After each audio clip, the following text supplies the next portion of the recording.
So this is just to give the audience a flavor of how diverse this particular group of panelists are. And then once that everyone has done that, we will go straight to the questions. So we make it a Q&A style rather than each one of you talk about what your thoughts are on these questions. Does that make sense? Yeah. Yeah. Okay.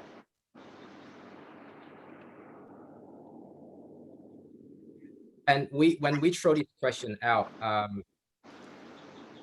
you know, you can jump on and but before that, let me confirm with Van. So everyone will be muted, including the Yeah. And the host can control the microphone. Is that correct? Yeah, we can do that, and we can also give the participants the right to do that. So what do you suggest, Thompson? I mean, if you are confident that there won't be any disruption from the participants, if we allow them to have the free flow to control the microphone, I'm totally fine with that. Because when the host kind of muted everyone's microphone, and when the panelists want to jump in and speak, they can't unmute the microphone. They have to wait for the host or ask them to unmute. We'll just make an announcement before the official proceedings start to all the participants to just keep their microphone on mute. And so on the basis of the previous webinars we've organized, there hasn't been any disruption per se by the participants. So what we can do is, because if we are planning to have an organic flow of discussion, it's better that the speakers have the right to unmute themselves, and if they wish to jump in, they can do that. Okay. All right. That sounds good. So the live link has been generated. I'm just sharing it on the chat. So I think to start with, Vansh, I suggest that we play that UN's video. Yeah. That would kind of get people into the mode of the discussions. And then once the video is finished, I would suggest that you start first, kind of opening remarks and welcome people. And then once you are done, I will kind of jump in and also say a few words. And then after that, we'll go straight to the questions. And start the discussion. So we'll just wait for about 7 more minutes. And because the participants would keep on joining in, and so let's just start on time so that we can have a more comprehensive discussion and take into view of all the speakers as well. And we just request the speakers to please switch on their videos if possible. Mr. Foster, Ms. Sion, Ms. Nikamil, and Ms. Mauka. These are all the speakers, right? Yeah, I think we have everyone now. Okay, cool. Great. Hi, everyone. Hello. It's morning over here. Hello. Yeah. Good morning. Yeah. So I think we have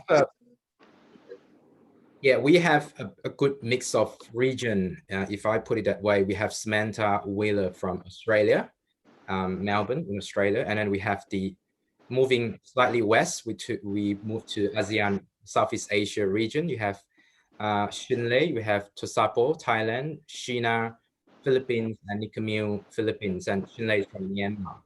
And then slightly west, obviously, India.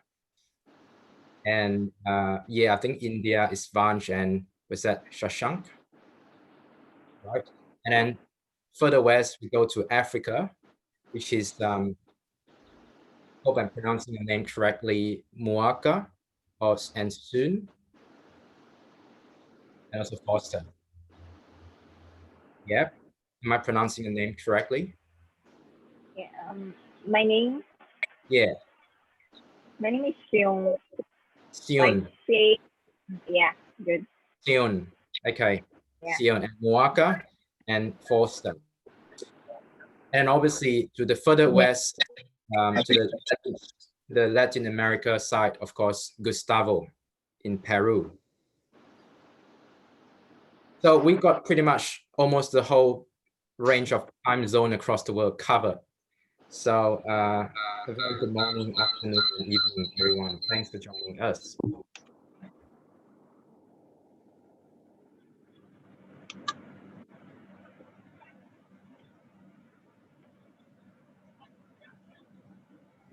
Gina, sorry, I forgot to send the documents to you. I hope that you have maybe taken the picture of that document that I just shared screen. Okay, cool.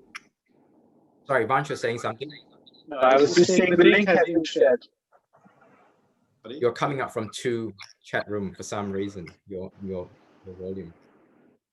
The link has been shared. Is it okay now? Yeah, it's okay now.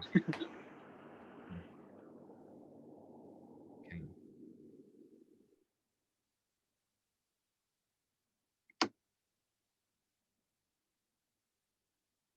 Should we start taking in the participants? Yeah, I'm fine. Just one last round of throw questions to all the panelists. Do you have any questions or anything before we let the flow in, let the participants in? Any last burning questions or anything? Or you're ready to go, excited? No? All good? Excited? I'm good. Okay, thank you. I think we're good to go.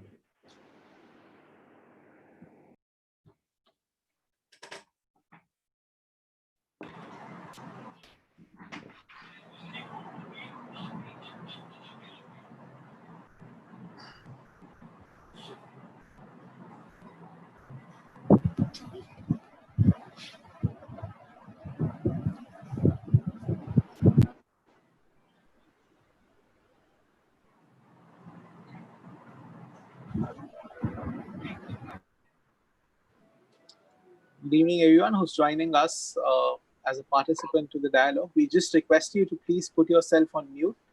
And if it's possible for you, please do switch on your videos as well. We'll be starting in a few moments. We're waiting for more people to join in. Thank you.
Good evening, everyone. We're just waiting for 5 more minutes just to let all the participants in.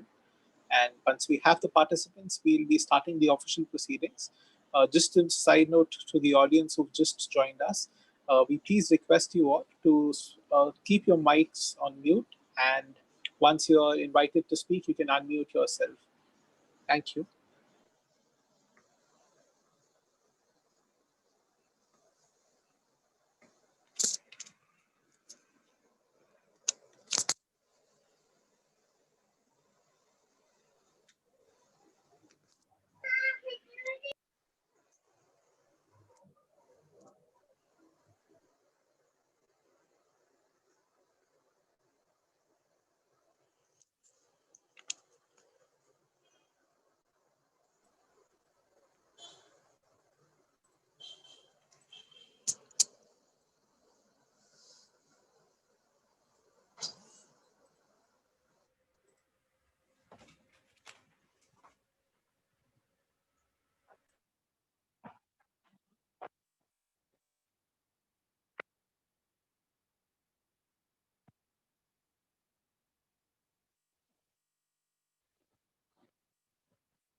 A couple of more minutes before we begin. I welcome all the new participants. Again, a side note to all the participants who've just joined us. We request you to please keep your mics on mute so that when we begin, there's no disturbance in the flow.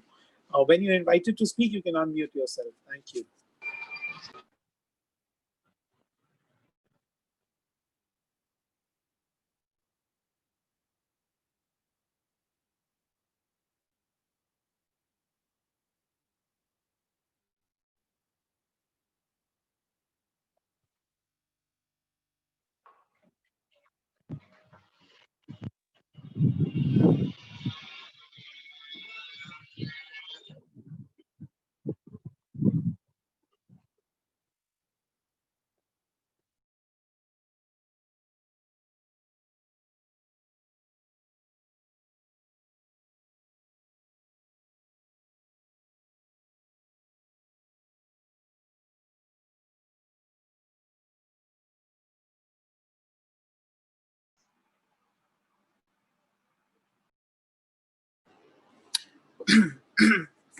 I think we can start with the official proceedings and we can have the participants joining as in when the event goes through.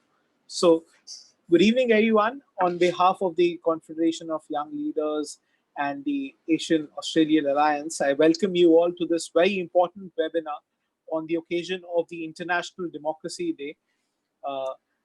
We are very, very fortunate to have young leaders, young speakers from across the world today. And I also welcome all the participants who are joining us from various parts of the world. It gives us immense pleasure to welcome you all to this very, very auspicious occasion. Why I say it's an auspicious occasion is the reason is that we are celebrating democracy today. And democracy is one medium that has given us young people a great platform to come forward and voice our opinions on issues that matter, be it the recent movements that have been happening from across the world, or be it the various policy changes that are being implemented. I think that young people have been at the forefront of leading all these changes across various democratic societies. And I think that now even the world leaders are talking of a D10 or a coalition of democracies. And I think this webinar couldn't have been more timely, where young people from various democratic countries are coming forth and sharing their experiences of how democracies function, how democratic societies have evolved, what is the role that young people can play, among a host of other issues. I take this opportunity to welcome my co-moderator and the co-organizer for this very important webinar, Mr. Thompson Cheng. I invite him to take over the proceedings, and please also showcase a very small video presentation.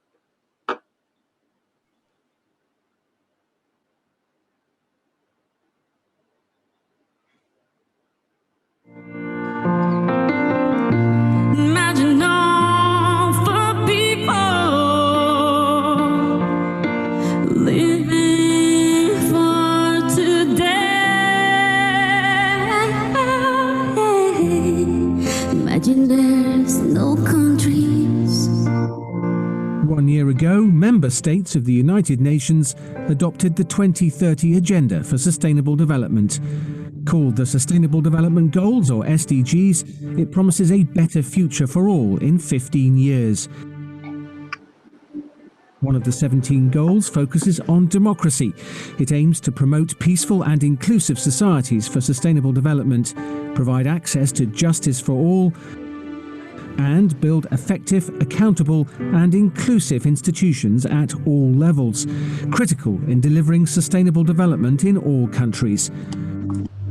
Democratic principles also run through the entire agenda like a golden thread, from universal access to public goods, healthcare and education, as well as safe places to live and decent work opportunities for all. Perhaps someday you'll join us, and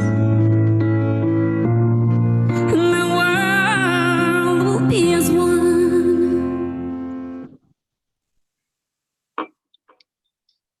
Thank you so much, Vansh, for this opportunity. As Vansh has mentioned, my name is Thompson Ching. I'm originally from Malaysia, but I'm currently based in Australia due to work and projects. Whoa, just 1 second. Is your business trying to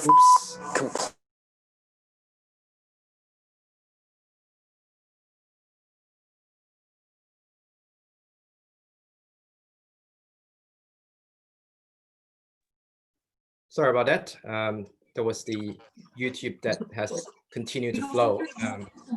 Don't actually put a pause to it. So thank you so much for the opportunity. And I just wanted to share a little bit about, particularly, when Vansh and myself, we met at one of the United Nations conference in Nairobi in Kenya. This is back in 2016.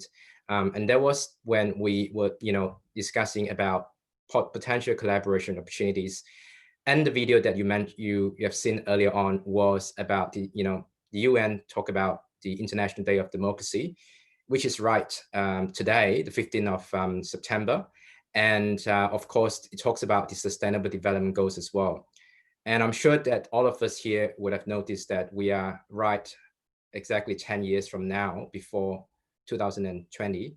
And particularly with the movement of youth empowerment across the globe, I think just wanted to echo my fellow co-moderator Vansh remarks about, it's important for young people to come together, to not just reflect about the process of democracy from your country or region's perspective, but more importantly, to talk about the future of that. So first, of course, is to reflect of how far have we come when it comes to youth participation in a democratic process, but more importantly, what can be done to, I suppose, to enhance that participations, not just for the next 10 years for the SDG, but also beyond that. So without further ado, what I'm going to do now is to invite each of our panelists to quickly introduce themselves, their names, what they do, and which country or region do they come from. And then we will kind of jump straight into the questions, because we promise everyone that this is going to be an interactive Q&A sessions rather than a monologue, because we want to make this as interesting as possible. And if any of you, the audience, have any questions, certainly, either you can pop that through the chat box, or of course, if you wish to kind of raise your questions, I think there's a raise hand reactions or button in Zoom where you can kind of raise your hand, and then either myself or Wanj will come to you and ask you to raise your questions. So I'm just going to go according to the people that is kind of showing up on my screen accordingly. So the first one I'm seeing on my screen now is all the way towards the east, Australia, Samantha from Melbourne, Australia. So Samantha. Yes, I'm Samantha Wheeler. I'm currently a student activist, but I'm doing an internship as a digital campaigner with Publish What You Pay, which is a coalition that aims to bring transparency to gas, oil, and mining companies. And yeah, I'm from Australia, Melbourne. Thank you, Samantha. The next one I have in my screen is Tosapo. Hi. Yes, my name is Tosapon Chaismaritpon. I'm currently in Bangkok, but in the past year, I was in the UK studying master degree in international journalism and achieving scholarship from the UK government. But previously, I was working in multiple roles in the Thai media, including the latest one is a BBC journalist for the BBC Thai service based in Bangkok. But I'm currently, I quit that one, but I'm still working for the BBC in London and in Thailand as a freelancer, and also for the many media organizations, both online and broadcast in Thailand as well. Thank you, Tosapo. If I can ask all the panelists to make sure that your video is on so that I don't miss you, because if your video is on, then you will make sure that it kind of pops your screen up in the first few lines of the grids view in Zoom. So the next one, I just want to go to Foster Addo. Yes, sure. Good afternoon. I'm Foster Addo, a Ghanaian, and currently in New Delhi studying Master of Law, specializing in corporate law. And I'm also a co-founder of Africa Asia Youth Foundation. And we currently like a dynamic network of Africa and Asia youth with a common goal of fostering cooperation between both continents, having identified key areas in education, culture, information and communication technology. These are all in alignment with the United Nations Agenda 2030, and we are keen on highlighting all these areas to achieve them, like to help government institutions achieve them. And it's a great opportunity to be here with you guys for this great discussion. Thank you. Thank you, Foster. I'm not sure if it is just my side, but we can't quite seem to hear you clearly. But we will come back to that through, when we start our conversations, and that's where you can also quickly, I guess, mention a little bit about some of the work that you were talking about early on. The next on my screen is Nikamil Sanchez. Hi, mabuhay from the Philippines. I am Nikamil K. Sanchez. I'm a social worker, social entrepreneur, data analytics geek. At the same time, I'm one of the convener of this United Registered Social Workers that provides free digital counseling to support the mental health of the Filipino in times of this pandemic. Thank you, Tom. Thank you, Nikamil. The next on my screen is Muaka.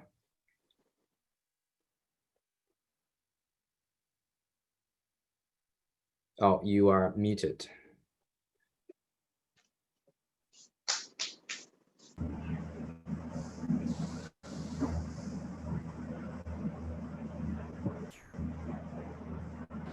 Marco, we cannot hear you. I think you're muted. Okay. Yeah. I think we can hear you now. Yeah, now. Sorry, I'm not so good with technology, but yes. I have a low bandwidth, so I hope you can hear me. Yes, we can. Okay, so my name is Mwakana Mkonda, and I am currently a PhD researcher in trade facilitation along the Lobito corridor. That is a corridor that connects Angola, DRC, Congo, and Zambia. So that's what I'm doing right now, and I am an entrepreneur, and I'm also currently hosting my own talk show that recently started. And it's so amazing that I get to share more ideas and meet more people every day, because these are the topics that we look for. These are the topics that really matter for tomorrow to work, you know, to get the society, the world that we think should be the best. I think democracy is something that needs to be spoken about and talked about. So I'm really grateful for this privilege, and thankful for everyone who's here. Thank you, Moaka. Next, we have Sion. Hi, Tamsin. Thank you. Thank you, Van. Thank you, everyone. So my name is Shion Olagunju from Nigeria, and I'm currently regional manager for a global organization called Peace First, and I lead their operations in Sub-Saharan Africa. But Peace First basically does the work of supporting young people between the ages of 13 to 25 across different numerous humanitarian projects that they are taking up in their communities, supporting them with coaching, funding, and so on and so forth. And they have operations in different regions as of now. But I currently lead the operations in Sub-Saharan Africa. Thank you. That's a pleasure to be here. Thank you, Sion. And next we have Shashank. Hi, everyone. This is Shashank Shukla from India. Just a brief intro about myself. I am a social entrepreneur in the field of education, as well as a grassroots politician, working with the largest opposition party in India. By way of education, I've done my master's from the Harvard Kennedy School. And I also come from an ex-armed forces background, where I was a fighter pilot in the Indian Air Force. So that's me. Thank you. Thank you. Thank you, Shashank. And next we have Sheena. Hello, everyone. I'm Sheena Marie Onrubia. I'm a three-time city councilor or legislator in Tabaco City in the province of Albay here in the Philippines. Currently, I work at the provincial government of Albay, harnessing the power of the young people or the participation of the youth in policy making. I used to work at the National Movement of Young Legislators. And right now, I am also an Obama leader in Asia Pacific. That's all. And I look forward to a fruitful discussion with all of you. Thank you. Thank you, Sheena. And do we have Shinlei here? Yeah, I'm here. Can you hear me? Yes, yes, we can. Hello, Mingalaba, everyone. It's such a pleasure to meet you all. Thank you so much for this opportunity to share. So this is Tensa Shonlei. You can call me Shonlei, and I'm based in Yangon in Myanmar. And so I'm a youth advocate and activist working for strengthening democracy in the grassroots level. So I work in many different areas. Like I work locally in a grassroots coalition called Action Committee for Democracy Development, which is a coalition that based in 9 states and regions. So I work with farmers, workers, student leader, so grassroots leader. And also I weekly organize a TV show in the popular TV channel called Musima TV. So I organize a TV program, which is a name called Under 30 Dialogue. So I invited young people, young leaders from different sectors who are under 30 to come and talk about sensitive political issues. Also, at the same time, I work in the Asian Youth Peace Network as an advocacy lead. So we are basically, right now, we are going to facilitate the localization program of youth peace and security agenda in Southeast Asia region. So it's been a pleasure working for young people, being myself as a young person. So yeah, so I'm happy to share. Thank you. Thank you, Shinlei. And I think last we have is that I think Gustavo. Gustavo, do we have Gustavo here? Yes. Hello. Thank you for the invitation. I'm very happy to share this time with yours. I'm Gustavo Pecho from Peru. I study international business, and actually I belong to the member Grupo Asia Group. It's a think tank here in Peru. And well, my pleasure to spend time with yours. Thank you. Thank you, Gustavo. So that kind of conclude a round of very brief introduction from each of our panelists.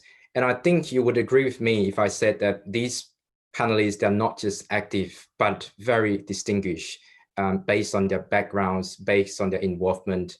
And in terms of diversity, I just wanted to highlight a little bit more. We are so privileged to have a group of very distinguished young leaders, not just from different countries and regions, but they are diverse in terms of their background. And what I'm referring to is, some of them are from public background, public sector background, private sector background. We have journalists as well. Of course, we have civil society, NGO. So this is what we mean by a healthy democracy and diversity in democracy. And this is where we can certainly explore a little bit more dimensions when it comes to issues and matters that is related to democracy in across different parts of the world. So I just want to throw out the first open-ended questions, and I'll invite one of you panelists to talk about it, and then we will. This is kind of the start of Q&A sessions. So what we're going to have is the first question is just to start with to get a sense of the level of participation in your observations, particularly through your work involving as part of the democratic process in your country or in your region. What level would you classify, or would you actually perceive that level of participation, particularly from the younger audience, as today we are focusing on youth participation, and maybe a couple of words of why do you think is that? So any kind of volunteers that wanted to go first in that?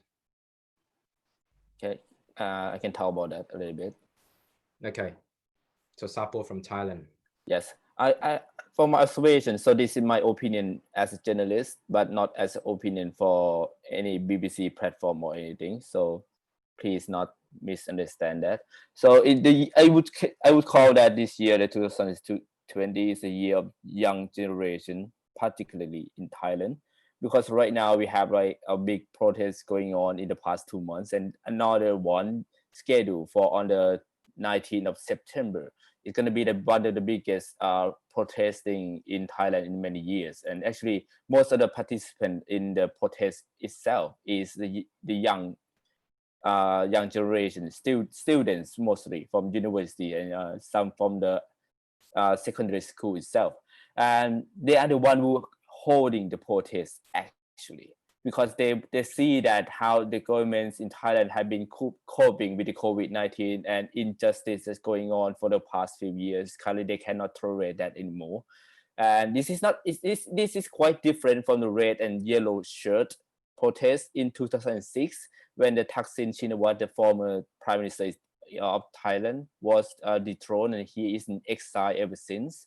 Because this is, I would say that at that time is kind of like the protesting from the loyalist against the liberal protester. But this time is, I would say that it's become something like a young generation protester against the old generation who are still supporting the government, which is elected in the 2019 in a controversial way, because I would say that they control the constitutional referendums, constitutional change, in a way that they can win election easily by appointing some of the people that they know that they will vote for the current prime minister in the parliament.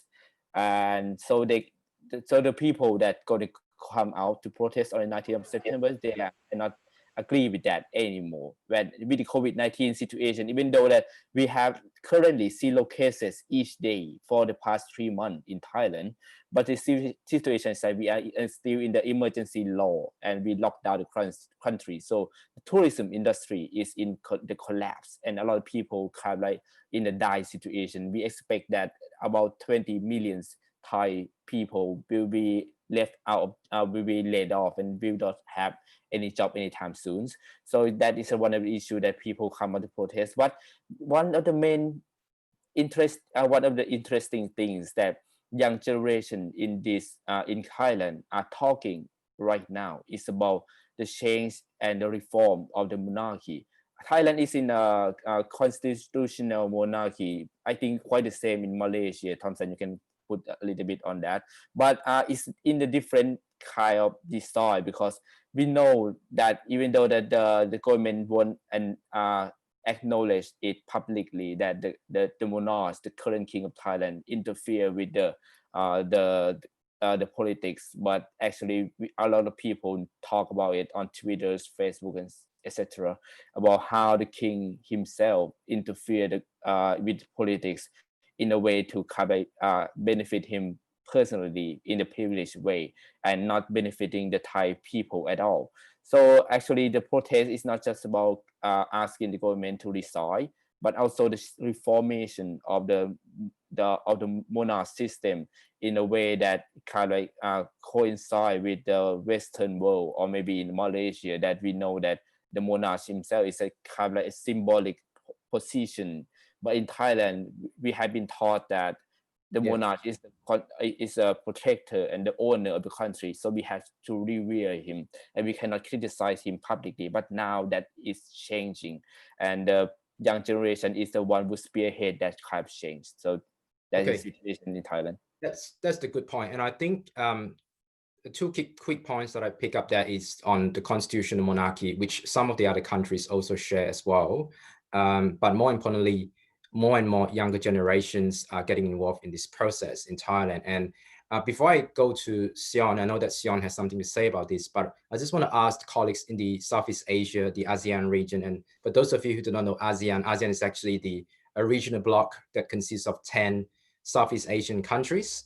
And of course, tonight, Tosapo is from Thailand, but we also have Shinlei, Nikamil from Philippines, Shinlei from Myanmar, and also Sheena from the Philippines. So quick comments to the three of you from the ASEAN.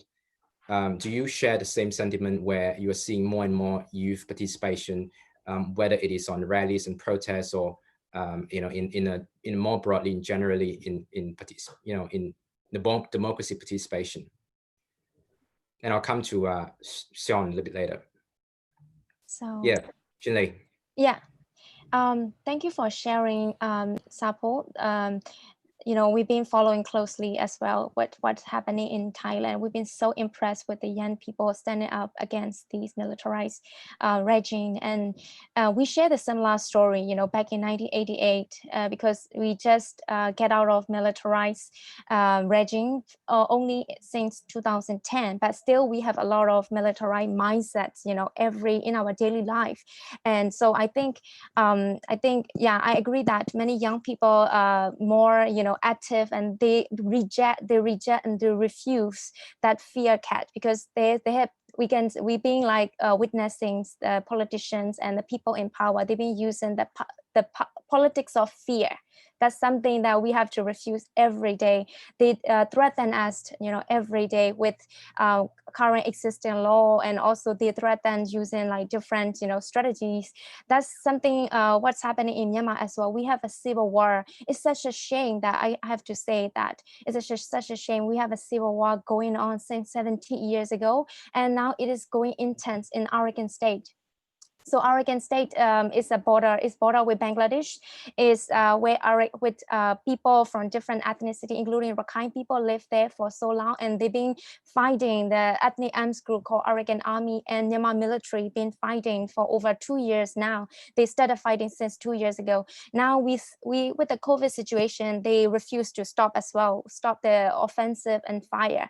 So many things happening, and amidst all these challenges, we've been been seeing a lot of restriction using COVID as a reason. Also they use these COVID restriction as to oppress these freedom of expression, freedom of movement at the same time. So now people being killed every day, daily life, and many young people trying to, they've been, harassed arbitrarily, they've been arrested in Oregon State. And also when they speak out against all these militarized like war crime, then they got charged again. So I was charged, for example, I was charged for the past 2 years. So I had to go to trial for over 2 years because I organized a civil war protest, anti-civil war protest. Now many young people, especially young students, they organize different campaign against the civil war. So I've been so impressed with these young people and the courage. The military is there, also the existing laws are there to oppress our freedom of expression, but young people refused and they stood out and they stand for the oppressed people, not necessarily they themselves are the oppressed. They are from the majority group, but they stand with the oppressed minority group, and that's what we've been seeing in our generation. But at the same time, they are the one who always got harassed first. They have to sacrifice their freedom, their life. They've been harassed online, offline. So this is what is happening, but we don't see government being giving protection for these students and young human rights defender. This is sad to see that. Yeah. Thank you. Any quick comments from colleagues in the region before we move to Africa? And I know that Sean has something to say about that. Okay, Tom? Yeah. I would like to discuss it based on 3 areas. Governance, socio-cultural participation of the young person, and the issue of political participation. In terms of governance, one of the key dimension is like in Thailand and in other countries in Southeast Asia, majority of people who are handling government executive positions are mostly retired military appointed by the president. It's like in the Philippines. So you see the age gap. You see the limited knowledge about innovation in addressing the COVID pandemic. Second is the issue of political participation. The challenge in the Philippines is the politics is based on salt and bread. So it means that the issue of one of the main gaps is challenges for the young person to join politics is really money. And thirdly is the social cultural factors. I think one of the main area that we could use and utilize to promote genuine participation of young person is really social media. At the end of the day, as young person, we need to consolidate our voices. And secondly is we need to develop and promote innovation. And we just need to, in times of this pandemic, this is the main challenge of our generation. Sorry, just to Nikamil, sorry to interrupt there, just to bring you back to the question about the level of participation of young people. And I just wanted to make a point here that you don't need to get involved in politics as part of the democratic process.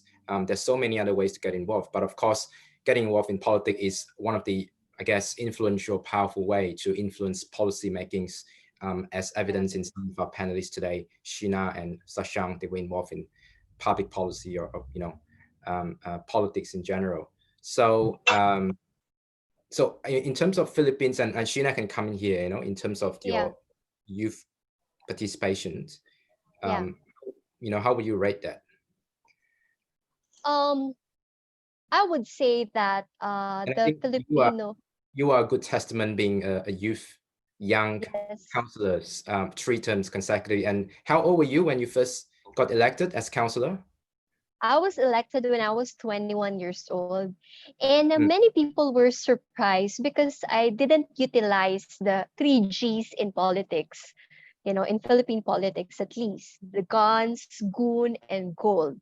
I don't have all those things. That's why many people were asking what made me win in the elections, consecutively. I would say in 2010, when I started running, I didn't have grassroots experience, or I didn't experience being elected in the Sangguniang Kabataan, or the youth council in the villages or the barangays. But I would say that when your political communication is effective, when you get your message across, and then when you really go to the people and really consult with the people and work with the people, I think they would really vote for you.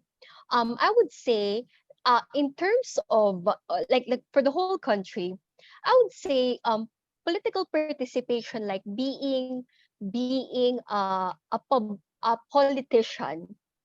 There are many politicians now who are young people, but the quality of the policy that they would produce, or their contribution to make young people participate, or to expand the participation of the young people, I would say it's not very significant, because these young people who are elected are relatives of the big politicians. I think I would say I am an exception to that, and I'm proud to be elected without using money. So when you without wanted to get a sense, when you go to talk to people and campaign, I suppose, for your election, and of course, when you talk to the constituent, you will have all range of people, including people who are in their 40s or 50 or 60.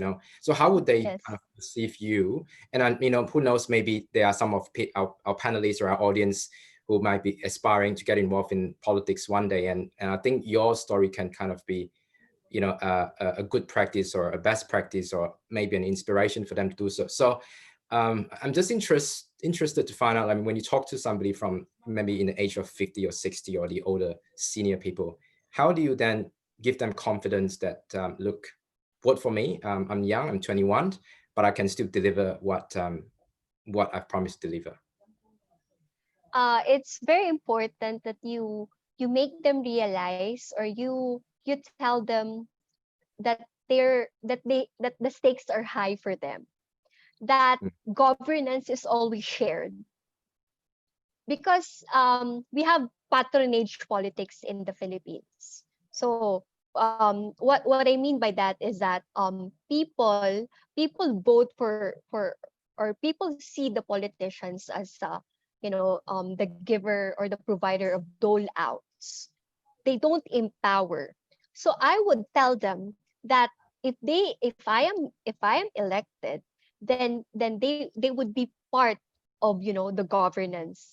Because I believe that, so when I talk with this elderly, or this I think veteran, no, or in terms of age, the more experienced or the more seasoned people, I would, because in terms of policy making, it's still numbers game. I could not pass my proposed ordinance or law or bill if that would not include them, if they would not support me. So I would work for them. So what you're saying, what you're saying is that you convince them that even though they get you elected, they are still in control, they are still in charge. Yes, they are, because their interests are the interests that I represent. So it's not about me. It's about their interests. Yeah. Interesting. Thank you. So I move to Sean now. Sean, over to you. And I'll come to Shashank Thank you, later. everyone. Yeah. Thank you, everyone. It's been very enlightening. And I think that the experiences across board in Asia, and it's similar to some of the things that we have here in Africa. I'm representing Nigeria specifically, and I'm representing the demography of youth who really don't have influence, really don't have power, and don't have money. So I'm speaking for majority of youth here in Nigeria. And when it comes to participation in democracy, please let me know if my internet is unstable, or if you can't hear me at any point, because I know that might be a problem. So, but usually when we think about democracy in Nigeria, we usually think about it in terms of, freedom to hold our leaders accountable, freedom to participate in implementing policies and programs, and also freedom to even govern, to actually express our own rights to, get in governance and implement policies and do things. And to answer your question, Thompson, as regards the level of participation of youth in Nigeria, the answer to that question is low, is very low. And that's very ironic when you think about the fact that youth in Nigeria actually make up more than half of the population here, meaning that there is a lot of power in the hands of young people to actually create change. And young people are doing a lot when it comes to civil participation, working in the grassroots. But when it comes to, governance, when it comes to political participation, it's really low. And you asked another question, that's why this is. There are a lot of reasons why I believe it is like that in Nigeria. The first is the fact that, number one, there's lack of trust for young people here in Africa.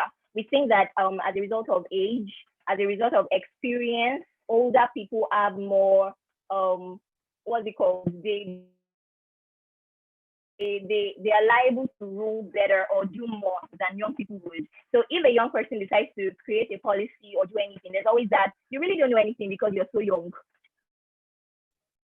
That's most of the time. And then besides that, there's also the fact that young people, you need money to run a lot of things in Nigeria. And there's this simplified bill, not too young to run, that has been simplified to mean maybe we actually are too poor to run, because just getting forms to do certain things in governance is really expensive and it costs a lot of money. There's also this unequal distribution of opportunities among young people. Yeah.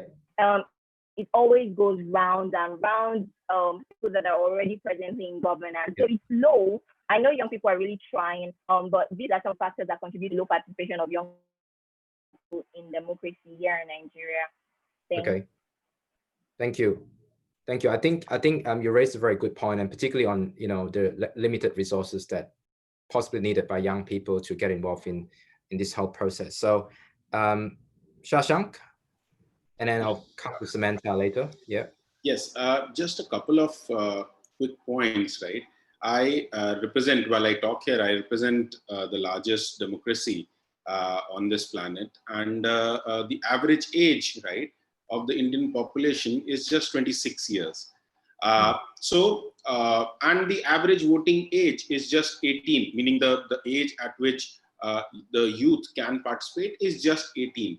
So democracy in India has really quite participative, and the youth, right, are actively taking part. But I want to make one distinction, which is a very important distinction, that while a large population of the youth in India are concerned, they vote, right, and are involved in democracy, and I would go further in politics also, yet the dichotomy is that just about 10% of the elected representatives, to be very precise, 12%, are below the age of 40.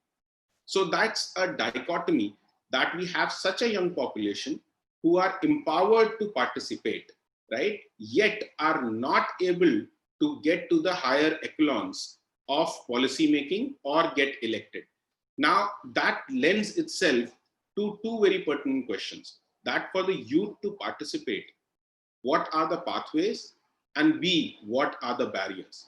And as the discussion progresses, I hope that we'll get to dwell upon that. We've discussed resources as one of them, right? But there are others which, when we get further into the discussion, I would like to dwell upon that. Okay, thank you, Shashank. Samantha? Thank you. Everyone has such interesting views and opinions. So in Australia, it's a bit different. I'm a student activist, and I see a lot of students and youth being very, going to rallies and going to petitions.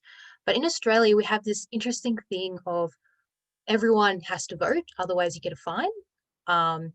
And youth has a very interesting way of getting away from that. So you have to enroll to vote. And there's a loophole that a lot of young people take where they don't enroll and don't actually participate in that type of democracy. However, in the coming years, young people have enrolled, which is great. About 85% of young people in Australia have enrolled to vote. However, the issue is they don't take it seriously. I see many young people, they'll sign your petition, they'll go to your rally, but when it comes to the voting poll, they don't take it seriously. They may donkey vote, they will vote for what their parents tell you. And I feel like that it takes away their voice, and they don't realize that by voting and by not voting as well, it takes away that voice for who that will run their country.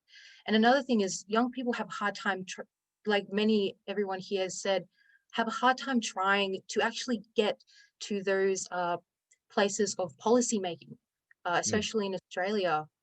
So yeah.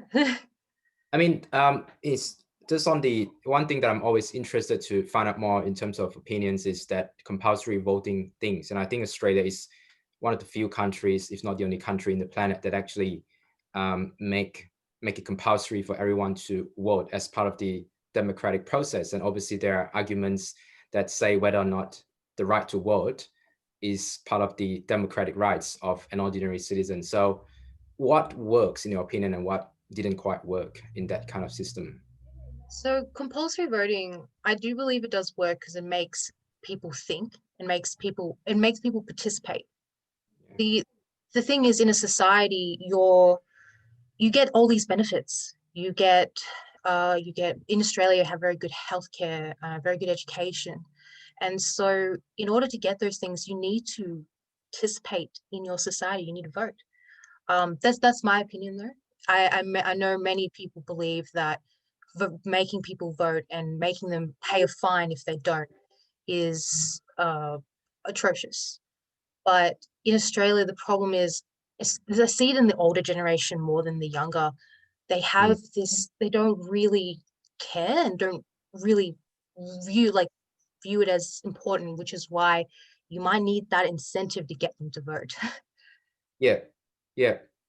Okay, so I think based on what you have mentioned earlier and also the earlier speakers, Shashank, on the voting age, I think it's quite important and interesting because in some country they put it as 21 as the voting age, and obviously there are countries who make it as 18, and obviously there are all range of definition of what age is a suitable age depending on your context, and there are country contexts, there are cultural contexts.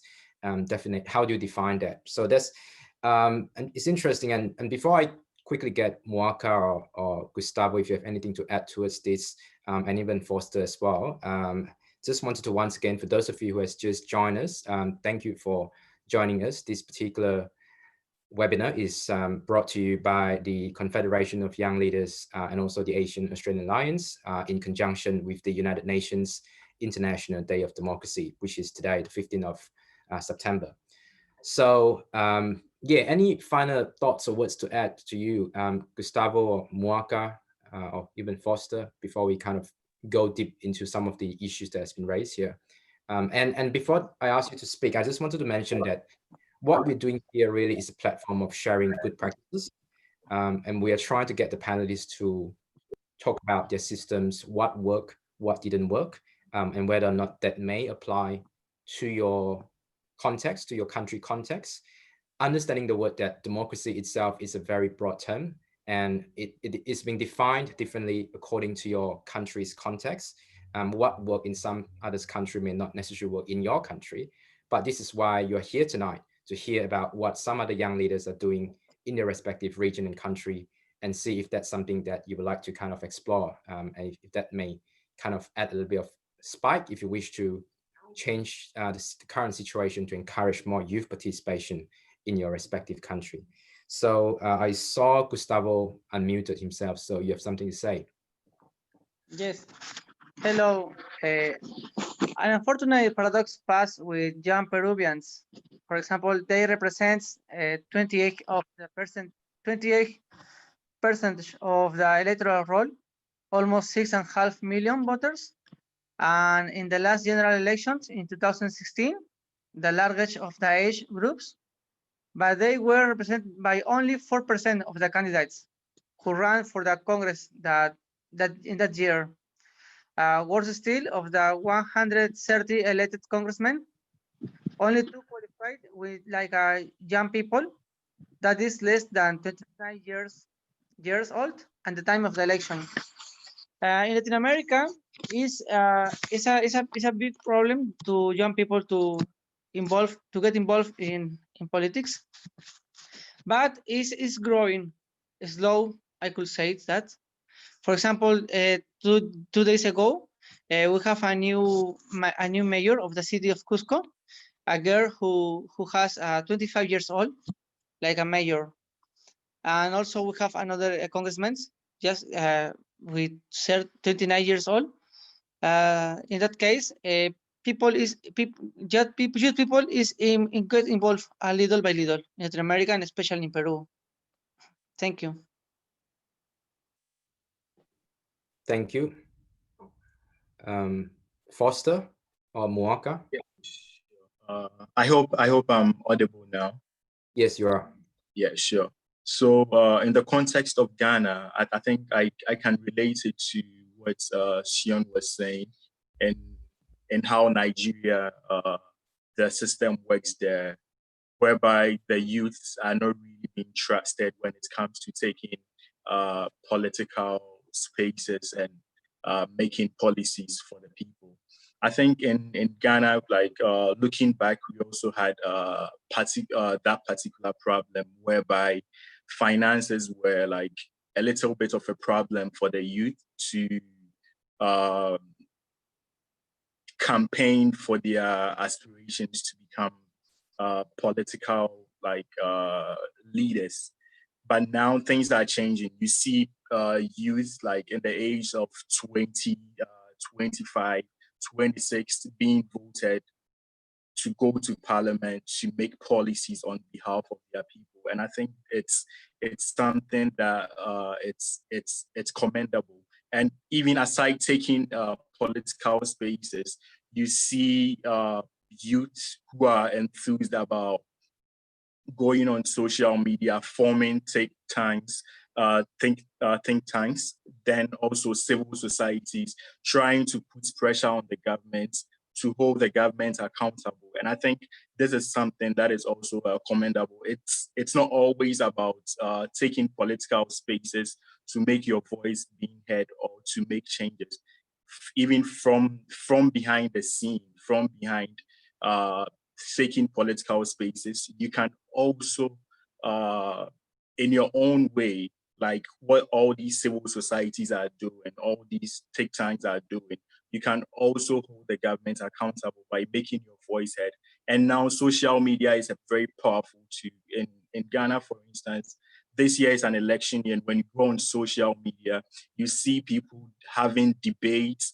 Like it's no more about the old system of like politics, whereby people use, excuse me to say, the barbarous form of like political taxes. Now these days, it's all about debates, it's all about dialogues, it's all about policies. What do you have? Bring it on board. If you are being convincing enough to for the people to buy into your ideas, they will definitely vote for you. And I think that's what democracy is all about.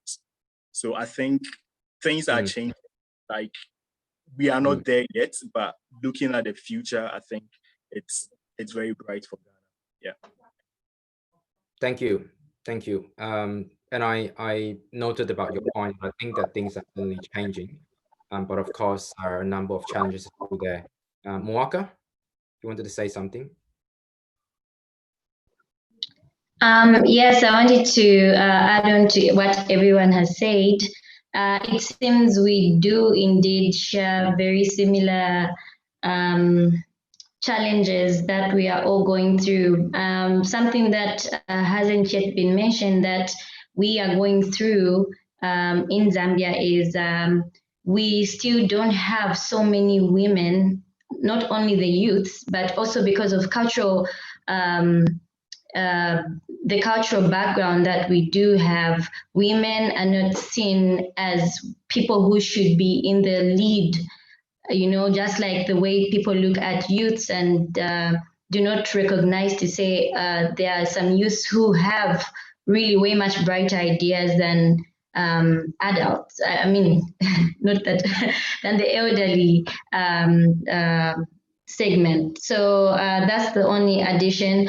Other than that, I also find that most youths are used for mobilization and demonstrations. You know, we are not really given the power to actually be in policy making positions. You know, the positions to lead, to campaign, to be adopted are so minimal. You know, we are usually used at the grassroots to just make the noise, cheerlead in the back. That's where we have been positioned. You know, so I think for youths, that's something that is very big. We are not financed, like most of the people have mentioned. We are not trusted.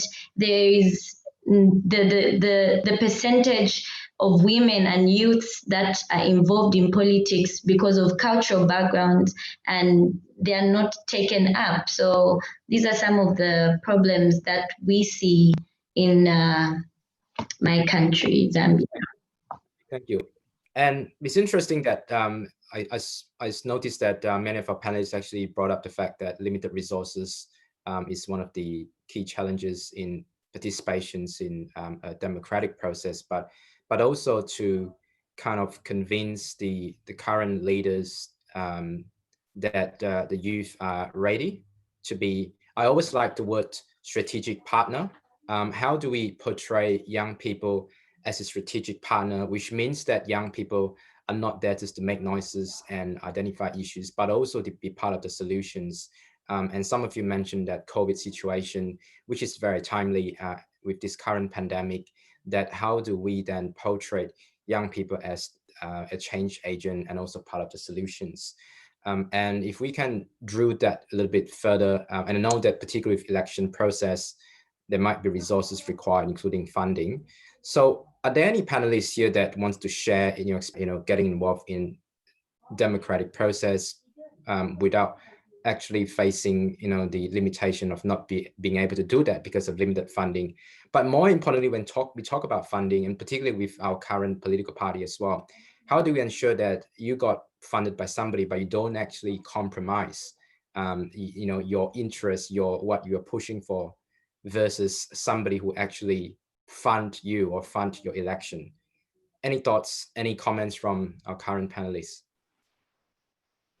Thank you, Thompson. I would like to add a point here because I think that there have been a lot of experiences here in India. As Mr. Shashank was rightly pointing out, we are the world's largest democracy and having about 1.3 billion people. And just taking you back to history, when India was a colony, was a British colony, and when India actually decided to become a democracy, there were a lot of questions across the world that how can a country of such diversity and such huge population can actually sustain democracy. And I think that 7 decades into independence, India has remained a democracy all throughout, despite being surrounded in a way, despite being in a neighborhood where there have been a lot of challenges to democracy as well.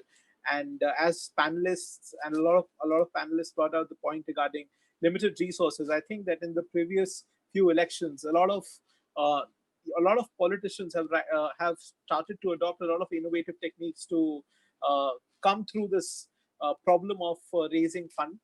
And I think one novel way that a lot of politicians have started using here in India is crowdfunding. So what they do is that they collect amounts, very, very small amounts, but what they do is that since they're reaching out to people to collect funds for their campaign, they're subtly politically campaigning as well, so that they can tomorrow say that if they're elected, they can still say that we won on the basis of the money that we collected from the people itself. So instead of the corporates having a stake in the politician getting elected, they tomorrow, after being elected, they say that we won on the money that the people gave us, and that's why we are a people's leader or something like that. So basically, this is one of the innovative techniques that some politicians are adopting here in India. And they can just on that point, Ranj, that works in your country in India, particularly when it comes to crowdfunding. As what I'm trying to say is that do people actually willing to fork up their money from their pocket to donate? It's a very recent experiment. And this has just been seeing in the past couple of elections and a few state elections, wherein a few politicians who wish to contest elections and they have restrictions when it comes to resources, because resources is one point which has been, I think, brought out by all the panelists, that access to resources has been a problem. Just to give a very recent examples, in Delhi itself, we had the provincial or the state elections this year, and there were candidates who had no political background. They're very, very young, and they contested elections taking money from the people. They crowdfunded, they ran a crowdfunding campaigns. They raised money through people, and after they raised money, they even won the elections.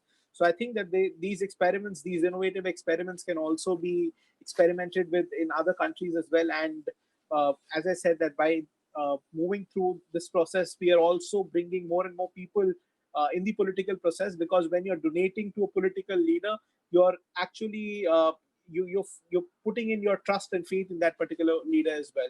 So you become a stakeholder, an active stakeholder in the political process as well.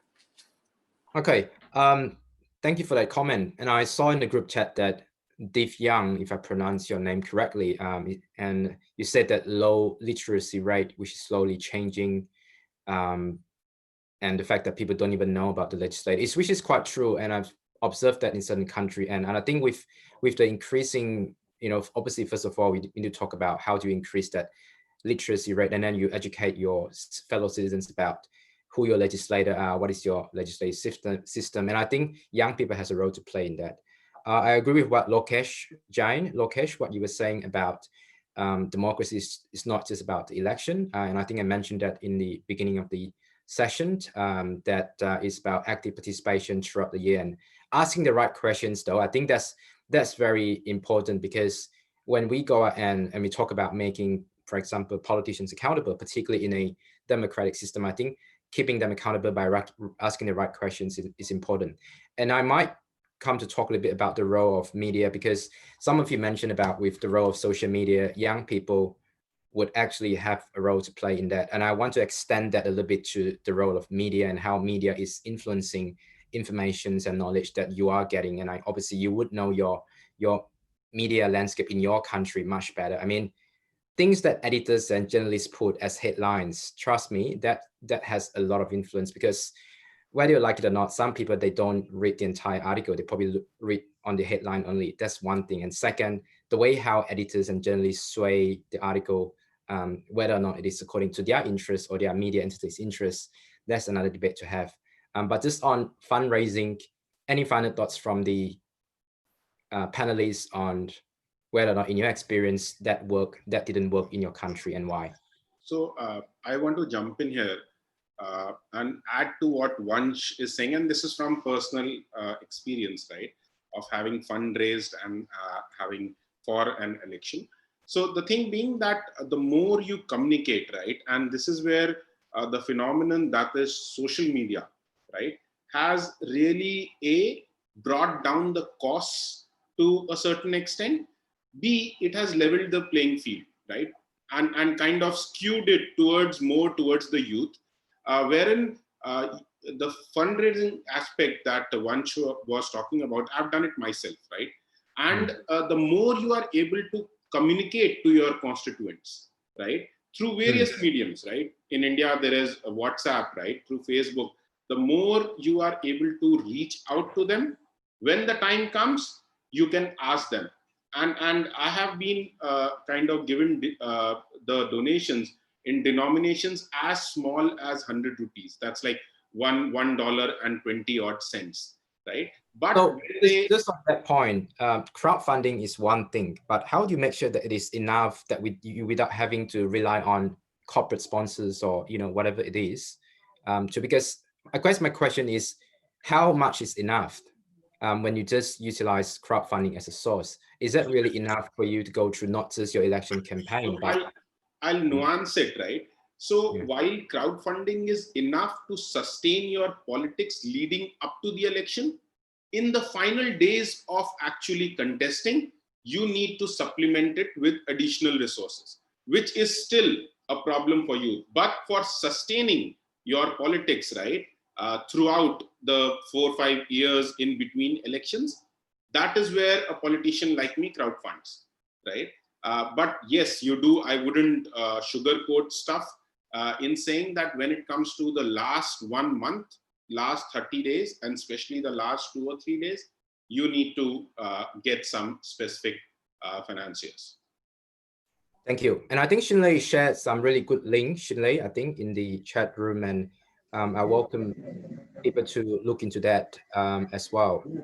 Okay, we have comment here, Medavi. In my experience, a lot of young people are apolitical because they think that politics doesn't affect them directly. It's true. And I think it is our role as an ordinary citizen I mean, I think you would agree with me if I said that it's much more powerful for your peers to say that you should get involved in the election process compared to a politician asking you to get involved in the election process, right?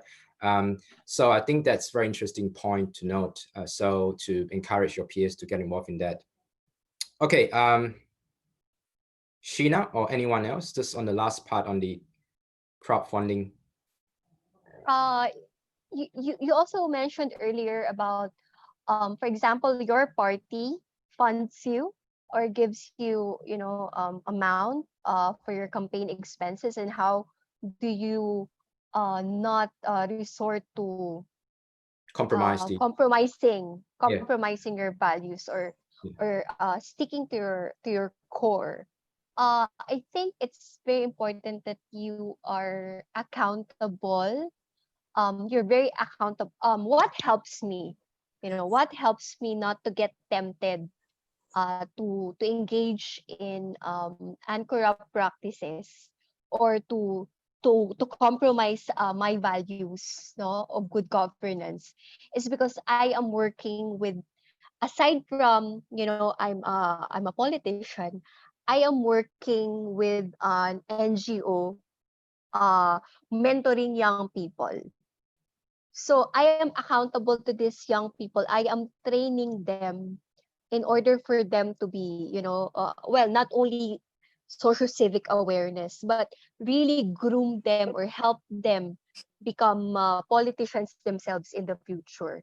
So I think that that kind of engagement with this sector or with the young people, no, help me stick to my core. And also I think it's also because our country, yes, our country is known to be a Christian nation, no, and I'm very committed also to my faith, no, to my values. So I think that helps me. And social media as well. Like, I'm connected with my pol sci professors back in the University of the Philippines, and they are looking intently on what I'm doing. So that makes me, really faithful to what I've learned in school to apply it. No, so I think that's it. Expanding, being connected to important people or to important group in your life, so that you are grounded. I think in addition, Tom, the crowdsourcing have happened in the Philippines in the last election when the president won because of the support of the people. But the challenge here, I think one of my analysis there is he had a sustained political communication strategy. So the people have lived by his promises. So even ordinary people have chipped in, especially our overseas Filipino workers. The main challenge here is at the local level, since it's a new technology at the local level. So hopefully it could be replicated at the local level. So that's the key examples. Thank you. Thank you. Yeah, I think it's very interesting, and there's one comment in the chat room from Mr. Gurav Kumar that talk about whether, even though you got elected as a young leaders, whether or not you get into the cabinet, which is the ultimate decision-making process of your country or your region, is also another question. And it's true. And I think that we are seeing some good trend for the last couple of years for people like the Prime Minister of Finland, for example, which is as young as 34 years old, to become the Prime Minister of the country. And I think that ceiling has kind of been really lowered down as the time goes. Obviously, Austria, France, these are all really good example of more and more, I guess, getting younger, when it comes to participations when it comes to the highest office of participations as well. Okay, so I think one thing that is worth to mention, and I noticed that in Thailand in particular, which is actually a movement of what I call young movement, where young people actually create their own political force or political party, whatever you call. And in Australia as well, Samantha ran for it. And I was kind of having a very brief chat with Karina about that. So I know that there has, it's generally you have the mainstream 2 or 3 main political party or coalition when it comes to an election. Obviously, you shouldn't have only one because that would be like a monopoly. But generally, you are 2 or 3 kind of main political party. And now that we kind of notice that there are certain countries where you have young people actually set up their own political party itself rather than being part of that youth wing or youth chapter of the current existing political party. So interesting to get some thoughts on that. So maybe you can go to Sapo and after that, Samantha. Actually, in the last election on 2019, there is one influential party that is kind of like champion the participation of youth power that everyone is talking about, which is called Correct me if I'm wrong. They won the 3rd largest popularity vote. They won the 3rd largest one. They won about 80 seats in the parliament out of the 2050 seat that how many? 18 seats. About 80 seats. Out of 250 that is eligible to. Okay. Yeah. That's almost 1/3. That's almost 1/3. That is kind of this is their first time too, so that's a really big achievement for them. But that's also another reason for people to come out to protest, because in a few months ago, that party was shut down by the government and by the constitutional court, because they say that the money that funding that party is kind of like illegal in a way. Which the parties already send them a lot of proof that this the money they use to campaign their for their election campaigns is kind of like it is legal, but it's kind of like just pinpoint that because the parties won a lot of seats in the parliament and it's kind of in the opposition party and champion the youth powers, that's why they are targeted by the government to be shut.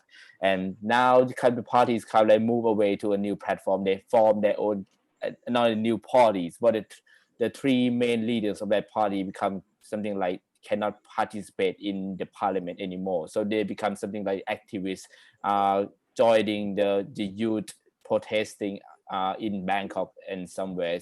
And also they say that they might enjoy the protest in the 19th of September, is in a few days from now too.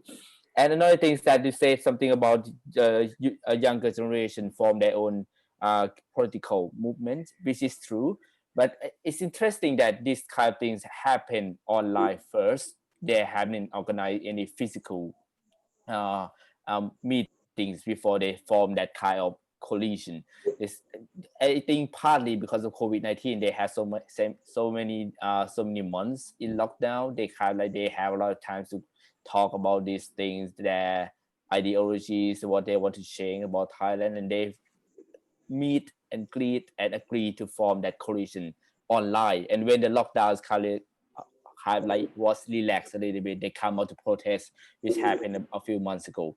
And now that's also linked to the crowdfunding topic that we were talking about, because actually the funding from this political movement by the younger generation come from the people who agree with their ideologies, not only from the younger generation, also their parents, also from the older generation that tired of this kind of system that have been like a vicious cycle for so many decades. So you are saying that not only the young people who are funding this youth political movement, but also the older generation, because they are tired of the existing mainstream political parties in your country. So I think that's a really interesting point here. So what you're saying is that a youth-based political movement or political party can potentially be an alternative third forces, third alternative choices for people who are kind of tired or sick of the mainstream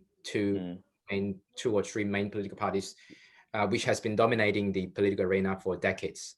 A little bit more on that too. I think that the younger generation in Thailand is kind of like, they are mostly tech savvy. They use mobile phone. They are very engaging on social media. So they have many tools in their hand without having to invest in a lot of political advertisement or anything. They can raise a voice and they can be their existence in social media is more prevalent than the traditional way of raising funds, and they use this that advantages to raise their funding for the campaign. So it's not the advantage to be a young generation, because they know this kind of technology exists, and they utilize that. So that's the point.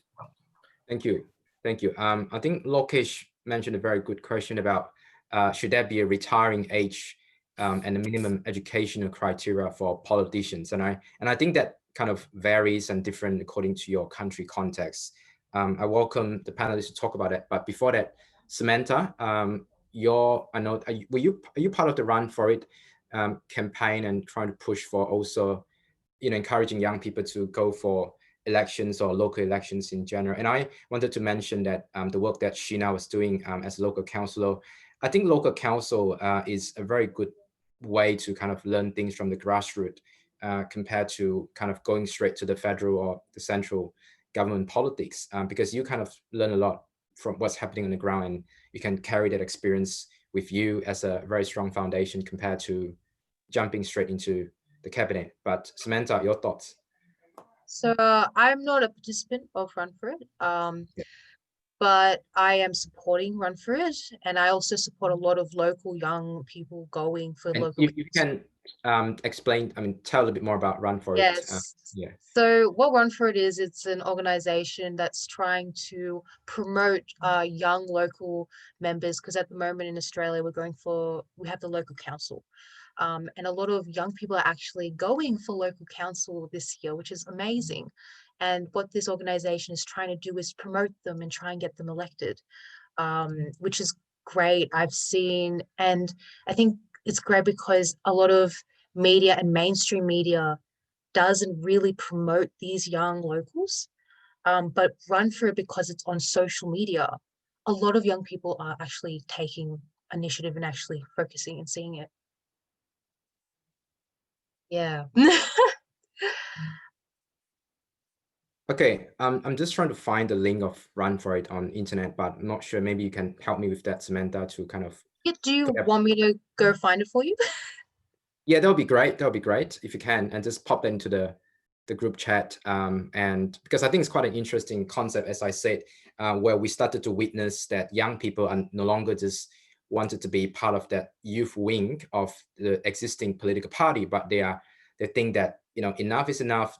When they got absorbed to the entire current system, they don't get their voice heard. They compromise their voice, and also they're not able to represent the young people more effectively. And that's why they're looking for an alternative, what I call third forces, or alternative third forces, to advocate for young people. But again, the question on how do you then convince the non-younger audience to support this kind of movement? And obviously, your main target is just to capitalize on the younger audience by having this alternative platform. Now, just move on a little bit to social media and the role of the media. As you can really tell, whether it is in your country and globally, you have all sort of media organizations, and I'm sure if you're involved in whether it is in politics or in the democratic process, media plays such a huge role, particularly influential role, when it comes to shaping the perception, shaping the knowledge and informations about about a certain issues, and that includes shaping the perception of who to vote or who to choose from. So again, I'm throwing this out to the panelists.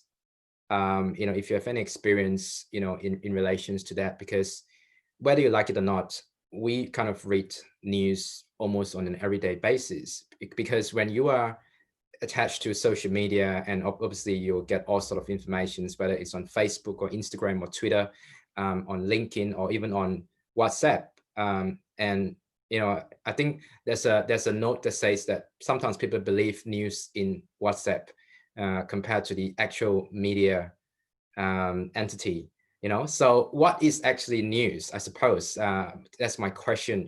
How do you know if that's actually a news or that's not the news? And don't forget, even within a news portal, I think you would agree with me, there will be a different type of publication, because some of them are opinion pieces, for example, opinion pieces of certain influential individual, but that may not be the news. It's just somebody's opinion, but because this person is so influential and have so many followers, people kind of believe that, oh, this is true, this is the fact, but in fact, this is just somebody's opinion, versus the proper editorial piece of information that is based on facts. So any thoughts, comments from the panelists on this? I do have some thoughts. Yeah. Thanks, Samson. So like you already said, social media is or media generally, is a very great tool for shaping the mindsets of a lot of people. And so far in Africa, here in Nigeria, it's been working. So sometime last year and a couple of years back, 2 bills were raised in Nigeria around the citizens' freedom of speech. One was a bill against hate speech, which was sort of very vague because the component of that bill wasn't clear. So we weren't sure what an hate speech meant. So it means you could easily go online and say something and the government would tag it as hate speech. And they put a very heavy penalty on it, which was death. And social media was one of the tools young people came to advocate against that particular bill. We used social media to keep our government accountable, to call them to actually clarify, the components of that to make it exactly clear and not so abstract. And then we also use social media, to speak up against that bill until it was rectified. And that's not the first time that we would have such an experience. There have been previous experiences in the past as well, where a bill will just be passed, or a policy will be made, and it will go viral on social media. This is where young people spend most of their time anyway. So we get this news. It's more of a more effective news channel for us than TVs and even radios, because we're almost always on our phones, always on Twitter, always everywhere. But once something passes in the Senate or anything, it gets viral on social media. And I think that to a large extent, youth are beginning to recognize that advocacy works, and your voice is loud, regardless of how silent it may seem. And a lot of people have come on social media to, actually read their opinions, which have subsequently influenced government decisions, in Nigeria. Oh, just on that point, I mean, don't forget the media are themselves in social media as well. So it's not just the ordinary young people. The media are also utilizing social media to spread the news. So what are you saying is that, are you saying that, people don't really read the news feed from the media entity anymore? They rather kind of look into what somebody's posted? I mean, how does it? Yeah. Okay. So what I'm saying is that majority of young people here in Nigeria, we don't read newspapers. It feels like newspapers came with a particular generation, maybe baby boomers and stuff, but millennials and Generation Z here rarely read newspapers. They rarely watch TV anymore. So most of the time we spend longer hours on our phones, on social media platforms like Twitter and Instagram. And so most of the news that even gets published in editorials like newspaper, they are first circulated on social media. So sometimes even editorials pick their news from social media, so we get first-hand information from them. And like you rightly said, very important to filter which one is someone's opinion and which one is a fact, because that also gets thrown around a lot. But usually most of the news that eventually gets published gets circulated first on social media. Thank you. Moaka and Foster, and maybe Gustavo as well. Just wanted to see any comments or thoughts on this. No? Yeah, so sure. I even mentioned earlier on that social media is a very powerful tool, right? And going back to Ghana, I think it's very similar to what Sion just said. You'd see that maybe when there's a problem, when someone wants the government to take action, or when someone wants to hold the government accountable, what the person does is like the person just goes to social media maybe let's say Twitter, he or she tweets, then tags the government institution which is responsible for that. Now, what I've seen is that the traditional way of those days, writing letters to government institution, whereby they wouldn't respond. These days, it's not like that. These days, everyone is on social media. They are seeing whatever is going on. So it's kind of keeps the government on its toes, or the institution that is responsible for a particular responsibility or performing this responsibility to take action, because they know that people are there watching. The masses are on social media, they are watching, and they need to take action, because if they don't do that, then it makes the government look incompetent, or it makes that institution look like incompetent. So they do well to perform their role, and it's very good for holding them accountable. Okay. I might just, because of the interest of this topic, I just wanted to give the floor if there's anyone here who wanted to say a few words, but I will come back to the panelists a little bit later. And particularly I know that Nikamil, you want to speak, but I wanted to also touch on to Sapo as well, because he works for the BBC. So from a media organization perspective, how does all this work out? But before I go to the panelists, just wanted to ask from the audience, does anyone want to make a comment or anything? I know that you have been really active in the chat room, so thank you very much for that. But if there's anyone want to kind of say a few words? Yes. Rajan, Mr. Rajan. Yes. I have heard the conversation regarding the political domain of the youth emerging in India and global era. As for the matter of concern is that youth is a part of very much essential part of the democratic of any nation. But at the same time, they are less with the wisdom and the knowledge. We should also be concerned what we are demanding and what we are required from the government is not always the same which we think on the other perspective. So we should always be worried about the nation first policy rather than our area of domain in the political region. Every party of the nation oblique a region has different agenda with a different mindset and different ideals. But at the same time, we should also be concerned that nation first policy, if any political party have a nation first policy, should not be left out. So we should also advise our youngsters towards the nation first policy, whichsoever political party in the respective nation is emerging are always in a power.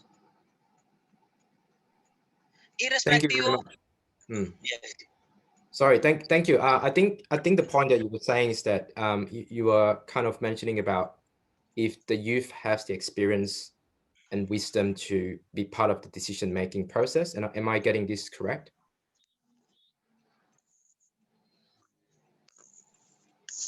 Rajan? Yes. Sorry. Yeah, I was just saying, just clarifying, are you saying that you were questioning whether the youth has the wisdom and the experience to be part of the democratic process? Yes. Yeah, look, I think that's a fair point. I think Vansh wants to answer to that as well. But I think every citizen across the nation wants the best for the country, and whether or not there's an experience and wisdom involved, I guess that is something that is an ongoing process for people to learn and to be part of that. But Vansh, you want to say something on this? Yeah, thank you. And in addition to what Thompson just said, I would also like to mention that you're also mentioning about how every political party should have a nation first policy. And I think that we already do have a wave of nationalist political parties that are on the rise across all the countries in the world, which has also given rise to the new right, as we say in political science terms. But at the same time, we also have another wave of political parties that are emerging, which are challenging this very notion of, say, nation first. So I think that as part of vibrant democracies all across the world, we do have opinions, and we do have counter opinions as well. What we must do remember is that when we talk of democracies, we must be accommodative of all the opinions and counter opinions that we have. And especially, I'm supposing that you're hailing from one of the parts in India. I'm just going by the name. I am so sorry if I do not know the region of which region you belong to. But when you take, say, India, for example, now India, since it's such a large and a diverse country with such a huge population, there are so many diverse opinions as well. And when we talk of the democratic tradition in the country, for example, now there's a lot of things that need to be taken into account. So the diversity that is there, the cultural experiences that different sections of the populations have had, the social conditions of population, the literacy conditions, and all of this ultimately gives rise to the voting patterns, voting behaviors as well, which now is reflective in the political structure as well. So I think that when we talk of democratic traditions, it's always there's some sort of accommodation that goes into the whole political system and the political process. And as an individual, I feel that it is time that young people play a very active role in the political system and the democratic process, especially for countries like India, countries in Latin America, countries in Africa, where there's a huge demographic dividend, where there's a huge youth population. Talking of India, for example, 65% of the population in India is young. And as Mr. Shashank was rightly pointing out earlier in the discussion, this does not really translate into a great youth representation in the legislative assemblies of the parliament. So I think that now it is time that the baton of leadership is transformed and transferred from the middle-aged or the senior politicians to more younger politicians as well, because young people would have the capacity to inject fresh ideas in the political system. They'll have the capacity and the right frame of mindset to bring in new ideas, innovations in the whole democratic process as well. Yeah. And just to reiterate on that point, and I think that the sentiment that we're getting from the fellow panelists as well, young people wanted to be a strategic partner, to be part of the process to improve the nation's issues, and which is why, I used the word strategic partnership. And I think in the group chat, somebody mentioned that, I think it was Guraf who mentioned that I don't think age determines wisdom. It's quite true, because if you look at some of the solutions that's been given to the society, if you look at some of the startups as well, Uber, Airbnb, Facebook, I mean, these are some examples of young people playing that role in, creating solutions and challenges to the society that hasn't been addressed for many, many decades. So, I guess we encourage healthy debates and opinions and differences here. But I guess the general sentiment here is that we wanted to, the young people do wanted to suddenly be part of the solutions, including in politics and in democracy as well. And it shouldn't be seen as a competition, ideally, between the young and the old. And same goes to debate about gender equality, as I've always said. It shouldn't be seen as a competition between the male and the female, but it's more about empowering people to work together collaboratively with one another. No, thank you for that comment. So, Sapo, I wanted to come to you quickly. Just back to the point on media. Your thoughts on that? Can you repeat the full question again, please? Sure. So we thought about, obviously young people are active in social media and how to utilize that to change the landscape of discussions and influence decision-making process, but the role of the media in influencing that as well, and how do we then, whether it is addressing or countering the I'm not trying to generalize and say that all media are bad here, but I think people would agree if I say that suddenly there are some issues of lack of media diversity in certain part of the world. How, from your perspective, and I think you as a young person being part of well, I mean, it's all right. sure that any other young people who are in the journalism area, speaking from that, put out your hats as a journalist hat, I suppose. Your thoughts on that? Yes, I think that's a quick thought, but it's my personal opinion anyway. So, journalistic situation across the world is different by each country, I guess. In the UK, most of the population still watch TV. I mean, the traditional medias.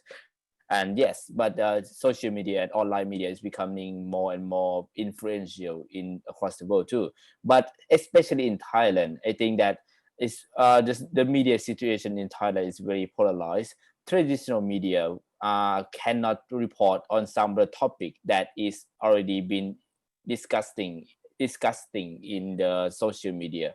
So the online media in Thailand, including BBC, because the BBC World Service in the UK see the potential of growing the online audience in Thailand, because a lot of people, more than about 50% of the population is currently using the social media in daily basis.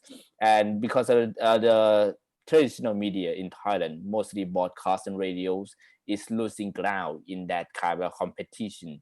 And because of the things that is not reported in the broadcast media in Thailand is already reported constantly on social media. So you can say that the social media and online media in Thailand become a platform that when younger generation and people who have a higher academic background, they rely on this content and info kind of like as a pillar of truth for using as a reference for their daily life, including in this very difficult time with the COVID-19 and instability in the political situation too.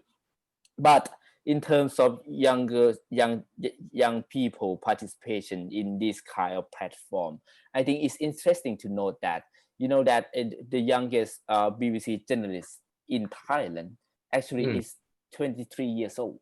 It's kind of he's just newly graduated and have about 8 months experience in journalistic backgrounds, and he was recruited by BBC World Service to be joined in the BBC Thai. And just want to mention that when I talk about media, I'm not just referring to the traditional media, but also the fact that media organizations are also in social media. Yeah. Of course, in social media, you have all sort of people and all sort of information, but including media organizations, they are also, because of getting more and more people getting engaged in online and social media, media entity like BBC perhaps is also very involved in utilizing social media platform to engage with young people and the wider audience. So, I mean, well, there are many media, organizations, whether it is internationally and locally. So, your thoughts about, I mean, how do you educate young people? And I guess the key word here is to how do young people can critically challenge the source and the author of the informations. And just let's face the fact, not everyone will eventually get involved in politics or get involved in elected into political office. But as part of the democracy, how do young people utilize social media a little bit more? All right, it's background noise coming. How do young people utilize more social media more effectively? That's hard to answer, because I think that I can say that most of the news, majority of news content in Thailand at the moment, not only BBC, I think all the online media also come from the younger generation. They come because they are the one who use social media. They are the one who make some news or some information that go viral on Twitter and something like that, and that become the news. That is the power of the young generation who can use and utilize this kind of platform to make their existence and their opinion kind of known to the world. And when this kind of content go viral, actually become noticed by the news organization, and kind of that we pick up on that. and we report on that. And that is the one way that kind of like we not only focusing or report about the young generation, the young people can become the news themselves, and we kind of like getting noticed by us to report about the things that they want to express. And I think that nowadays too, especially in Thailand, young people become really have a lot of more political views on the issue that they are very interested in. And that is another reason that because most of the journalists in Thailand are quite kind of as me, like the medium age, kind of from the old generation and become something like a veteran in a sense. And that is why majority of the new organization in Thailand, including the BBC, they are recruiting more like a younger generation into their department, especially online department, so that they can kind of engage with this younger audience and younger news sources more effectively than the people who have like still a traditional mind of doing the media in the traditional and very old way. And that I think that's would sum up my opinion about this question. Thank you very much. Hi Thompson. Yeah, I just want to jam in. Yeah, I just want to jam in quick. Like, so in 2020, given the situation of pandemic, we have used online more than ever, and we were pushed to be online more than ever. I think at the same time, our civil space, physical space being shrink, but I think it's an opportunity for the younger generations to use this opportunity as our own, because we have the digital power. Young people, we are born with this, we are tech savvy, so we use this digital power to occupy the digital space and to democratize our spaces. And so don't that's forget there are also digital divide as well, where there are young people who are not able to get access to internet. Yeah, so, exactly. Yeah. At the same time, we face different and new challenges, which is hate speech, which is like misinformation, disinformation coming in, flowing in, and I think this is the same challenge that we all face in the same scale. So I think, so given all these challenges, we need a new solution. We need new strategies to address these challenges. At the same time, I really want to remind all of us that we should not forget to hold these giant social media accountable at the same time, because they are there for not more than 10 years, but they are platform being misused and abused for the bad agenda to incite violence, not just online but also offline.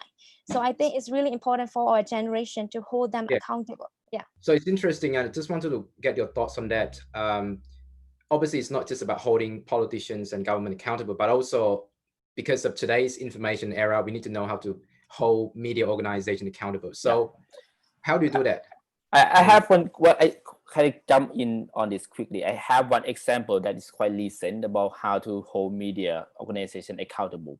Actually, there's one incident during the process in Thailand a few weeks ago. There is one journalist kind of like lying to the interviewees that she was not from this organization, because that organization have like a bias toward the protester, and they reporting mainly about the positive things about the government. So she lied about it, that she came from another media organization to the interviewees, and kind of like the interviewees kind of was waiting to watch her interview on the TV, and it was shown in the different media than the one that she was told about, and kind of they become a viral news, because she, which is also the student with the young people, she mentioned that in her Twitters and Facebook account, and become viral, and actually a lot of people on Twitters and online kind of like jump on the bandwagon to kind of like, we should ban this kind of media, because the kind of is ethically wrong to lying to the interviewees that she was not from this organization. That the first thing she asked the interview is lie. What about the rest? Where's the truth in that? So it kind of like, this is another way that the young people, not just young people, the people on the social media and on Twitter and Facebook can do something to the media organization that is doing something wrong. It kind of like that, it become a new phenomenon in Thailand in a sense, because that media actually is a very big and very old and have a lot of audience that a lot of people believe in their news content. So that's just one example I want to share. Thank you. Tom, just two quick comments. First is the importance of fact check and the source of your information. Second is, in the Philippine context, the challenge here is recently, our Congress have disapproved the franchise application of one of the biggest network, which is the ABS-CBN, which is the main source of information, especially in times of pandemic and in some political concerns or information. So the challenge here in the Philippines is the source of validated information in social media. And lastly is how can we, the main challenge for a young person or the youth right now is how can we improve our education in terms of fact checking, in terms of sharing factual information and not sharing fake news. And it has been utilized by innovative young politician in the Philippines right now, the social media, in terms of getting feedback from the people, from the community. At the same time, it's also been used in their political campaign. I think it's one of our main tool that we could utilize as young person. Thank you. Thank you. Now, what we'll do now is we'll go through a last round of call for audience if there are any quick burning questions or comments from the audience, and then after that I'll go back to the panelists for the final round of thoughts and comments, and then we'll wrap up. So I know that Vinay in the audience, if you're in the audience, you wanted to say something. Hi, am I audible enough? Yes. Hi, good evening all, and this is really an insightful and a fruitful session by all the youngsters all across the globe coming from. We all talked about few important points which are to be discussed while we talk about the participation of youth in democracy. I would like to highlight few important things which are related to the basics. And spare me if I use the arithmetic terms or engineering terms, because today in India, we also celebrate the Engineers Day. So youth, their talent is actually the potential energy, if I call. Experience, when this talent is combined with the experienced people, they know how to convert this potential energy into kinetic energy, which actually can give results, because youngsters, they have the talent and they know how to explore by the skill of experimenting. The E factor, I call it the E factor. When it comes to democracy, the E factor plays an important role, because youngsters, along with the experienced people, they can experiment. And if they fail, then the experience comes in. So I work on the E6 model, which is experience plus enthusiasm, plus energy, plus efforts, plus expertise gives excellence. So we have to look how blended approach we can follow when it comes to the active participation and political representation all across the globe. Secondly, are we also focusing on UN SDG?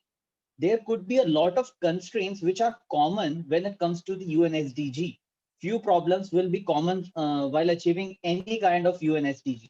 So we have to identify what are the common constraints, and then probably we can come up with common or mutually satisfactory solutions. So I think that would be the right approach with respect to the participation of youth. And when it comes to the participation of youth, gender parity also has to be taken in mind, because we have seen that there are a lot of male politicians, even in the youth citizenry, but there are certain, as compared to the male politicians, there are comparatively less female politicians. So there has to be a balance. So that is what I feel, and this is something which is really important to discuss, and probably yes, from the students' life, people can practice some of the life projects, and probably then they can come up with a lot of solutions, and certainly, of course, they can build their future into politics. Thank you. Sure. Thank you. And I just wanted to echo that as well. And I think that it's important for us to have gender equality in part of the democratic process. And certainly we have seen some really good examples of female leader who has done really good job. Most recent example is how they handle some of the country's pandemic quite well. So suddenly, I've always said that we need to really not just empower and encourage, but also to promote gender equality and more participation from women in part of the decision-making process. Okay, so just... So can I add something as well? Yeah, sure. Yeah. So this is Lokesh here. Yeah. Greetings of the day to all of you. It's been an amazing experience listening to all such variety of people from across the globe representing different nations. And I also like to thank CYL because since I hear all the talks about what happens with the media of different countries, I just had the notion that these things happens only in India. So it's kind of a vaccine to the xenophobia, and it's literally like the growth beyond the borders.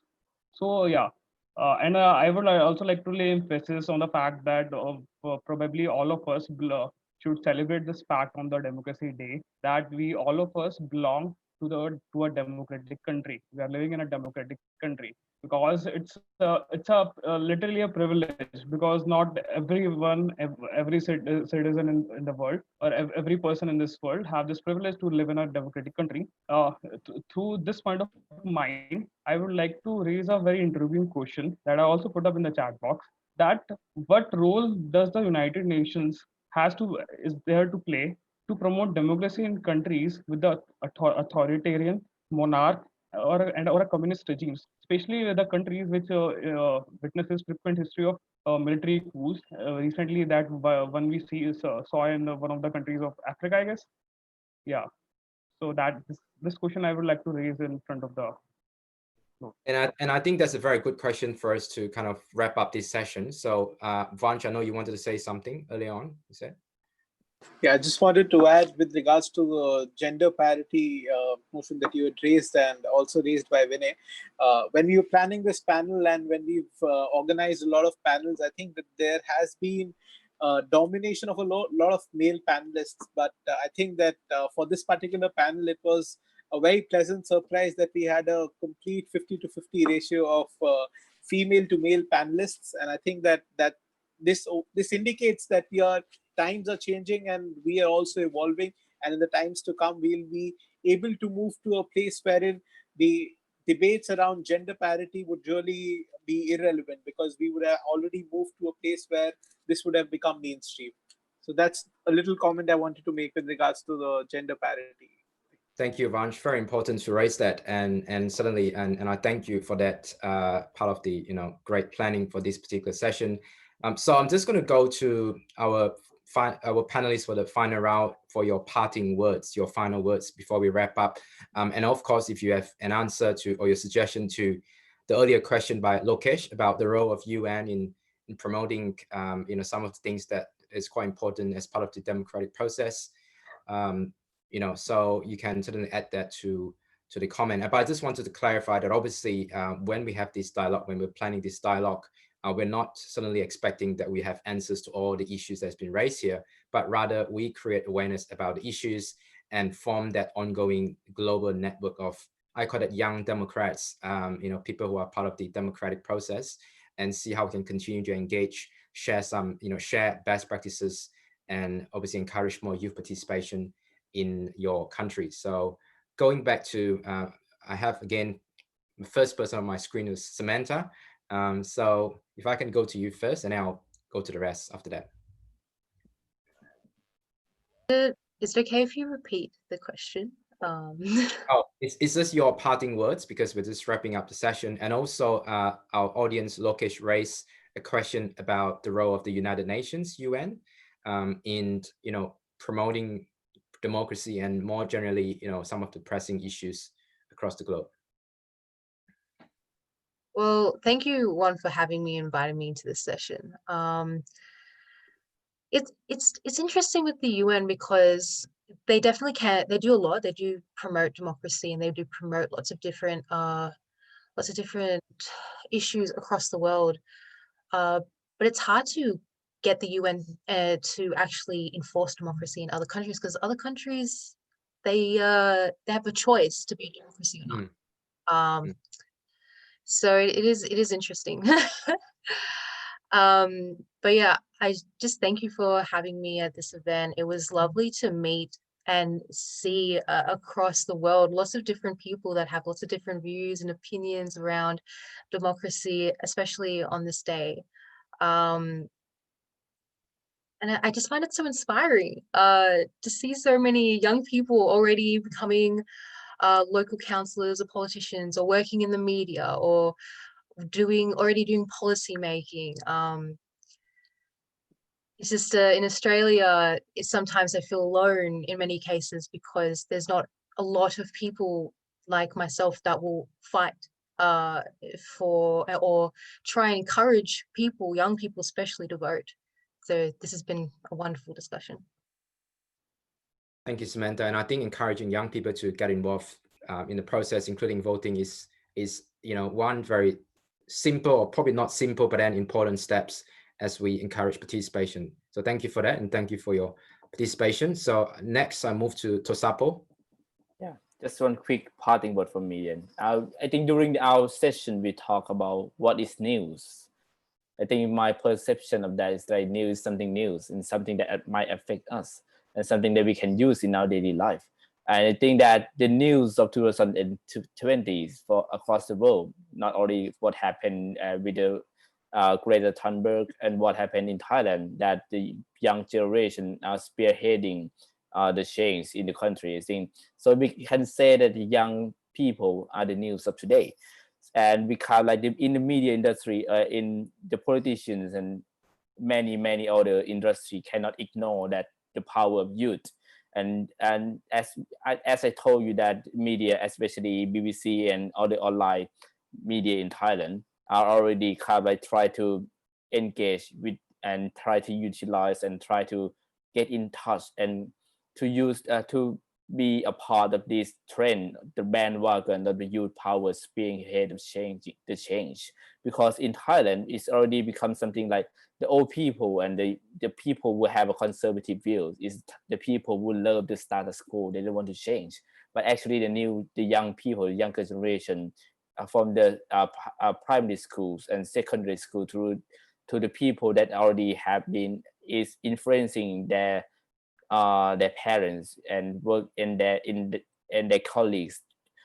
They are the change of today, and I think that there will be the new mechanism of kind of promoting the right way to do the democracy, I guess. So that's my parting word, and thank you for having me today. It was fun. Thank you so much, and we will remember your inspiration coming from a media background to continue to use media as towards the advantage of young people in as part of the democratic process. Nikamil? First, thank you for inviting me. The United Nations would have a vital role in ensuring that the Sustainable Development Goals will be realized at the national and even at the community level. I have some acronym about youth. First is Y. Yes to fact check, and no to fake news. O is let us overcome the cynics. Let us join politics. Let us join governance. That's the only way we could voice out our generations. U is about understanding people. T is about technology, and H is about hope. So remember, in this crisis of our generation, we are the hope of our nation. Thank you.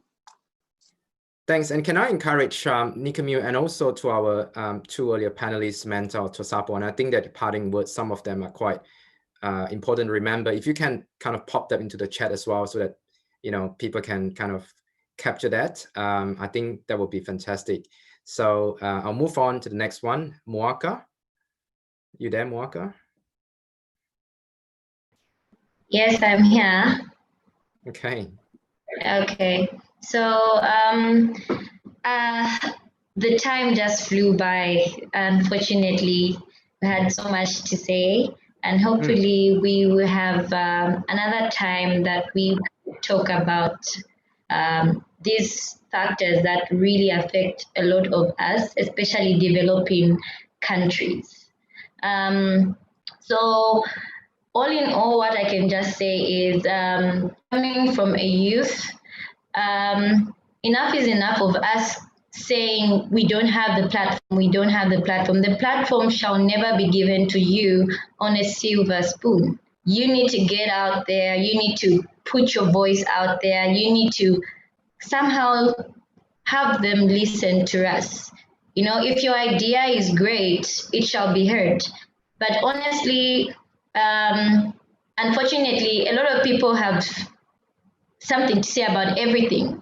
And that's us, the youth. We just talk carelessly and coordinatedly, violently, and we will never be taken seriously if we make a joke and memes out of everything. You know, I think if we mobilize and coordinate, and if more people, more youths, more women, more segments of the people who feel they are not taking part fully, if more people came and joined together, if more people spoke about it, if more people didn't just talk on social media, but actually implemented what they said, then that's the only way we'll move, because we'll have these talks, we'll talk and it will end here.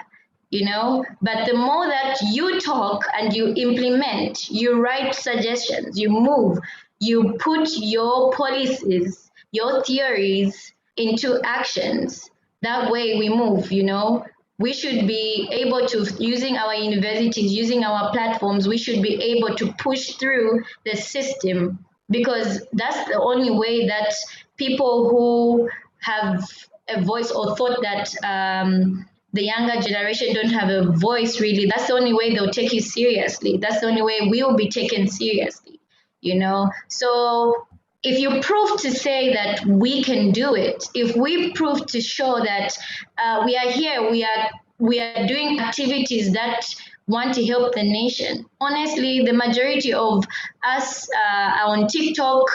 Not that I don't like TikTok, I love TikTok, but I bet you $1,000, these topics are boring for a lot of youths. You know, they do not feel it applies to them. You know, all we know how to do is complain mostly. And so when you hear people like Rajav speak today, you need to think about national policies first. He's coming from a point of view where yes, elderly people have the experience and have the know-how, but us as youths have not yet really, maybe 1% of us really show that we have the capacity to be in these positions. Are you really going to want to take up a position to go and really commit to the nation? You know, are you going to put down so many things?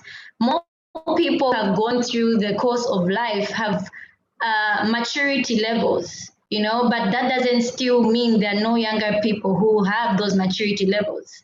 You know, in some places, once you're married, then you can be taken seriously, you know, because then you have children to think about, your behavior is coordinated. So that's where the point of the people and the culture that says youths are not yet ready to take the place is only because we have not proven ourselves, you know. So I thank you so much for this platform, and hopefully we'll have more discussions like this. Thank you.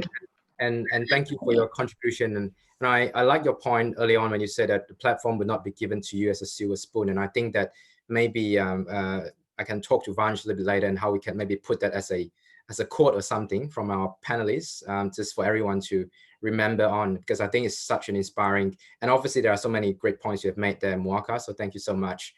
Sion, you're next.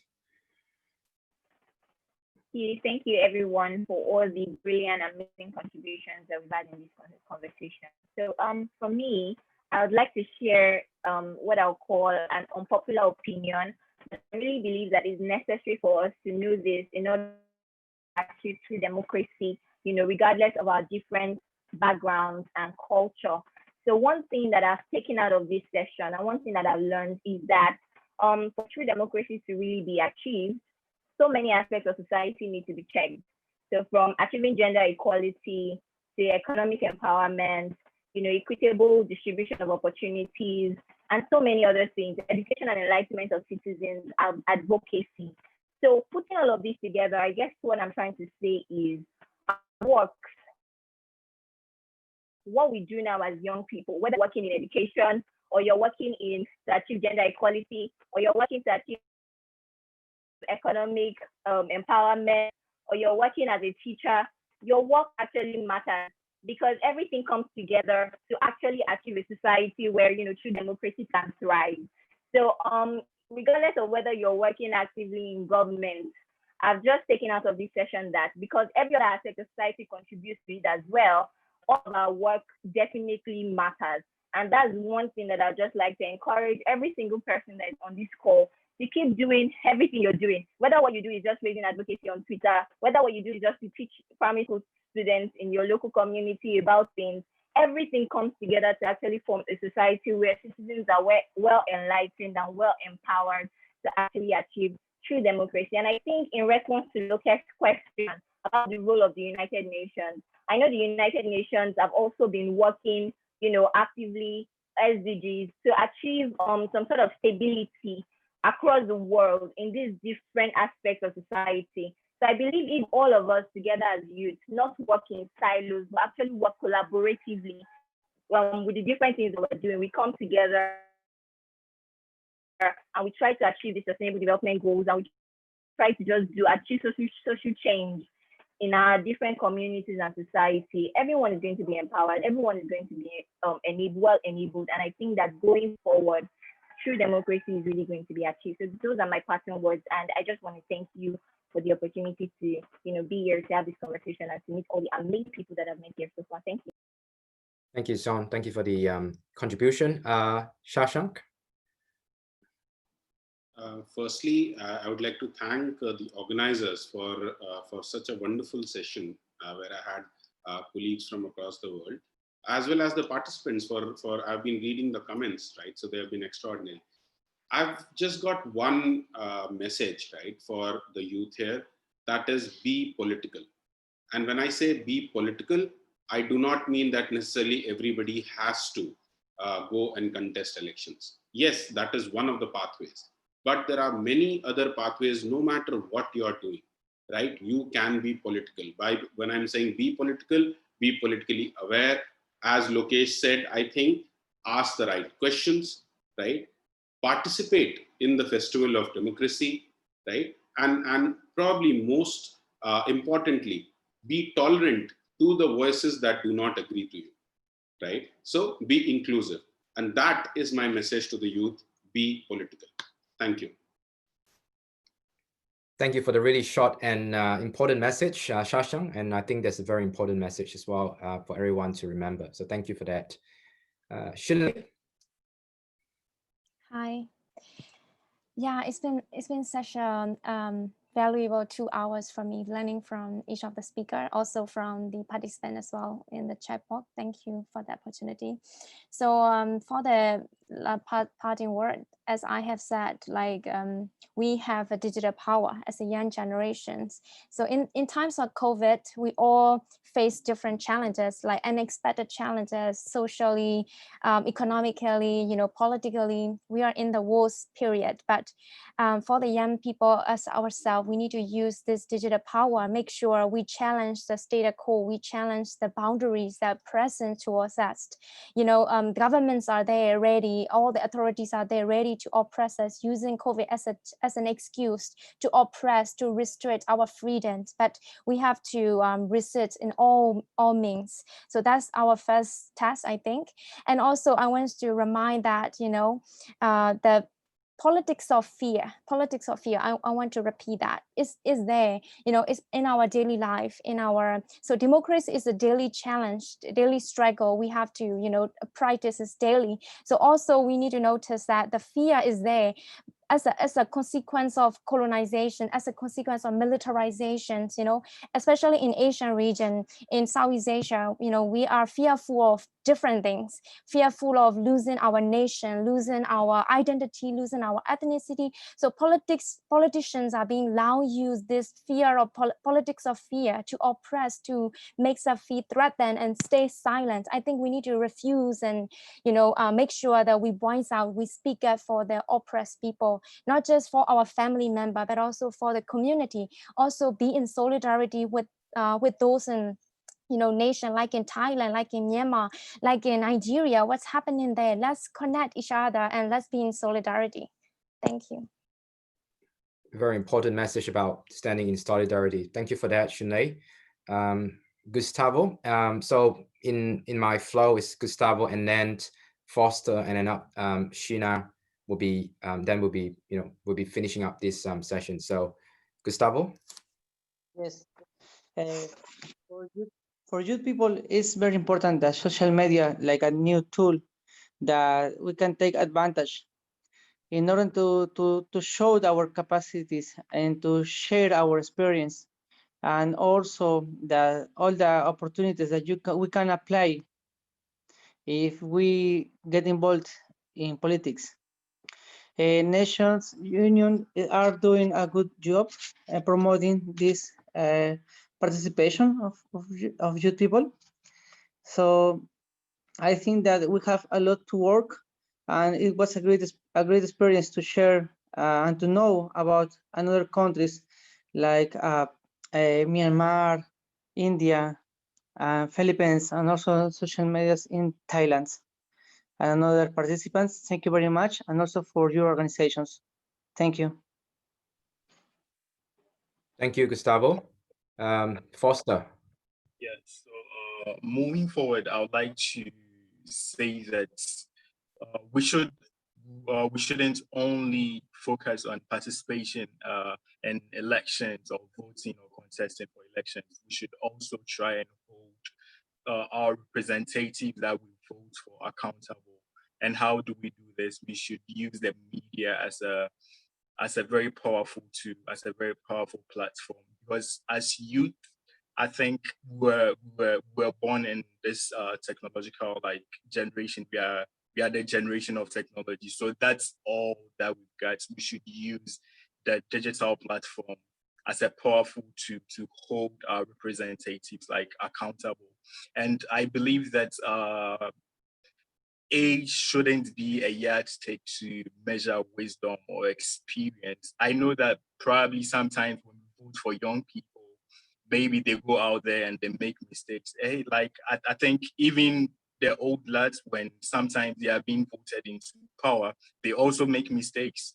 So I think age shouldn't be a yardstick, same as gender shouldn't be a yardstick to as a measure wisdom or experience. So I think moving forward, we shouldn't use age to judge people. Same way we believe that young people are matured enough to vote for people. I think they are also matured enough to hold position. So I believe that moving forward, we should participate in elections, and we should hold our representatives accountable. Yeah, thank you. And I thank all participants and all panelists. It was a very fruitful discussion, and I hope that in future we do this more. Yeah, thank you.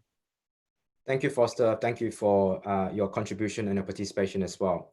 And last but not least, to Sheena. Thank you, Thompson. Excellent moderation. And thank you also, Vanj.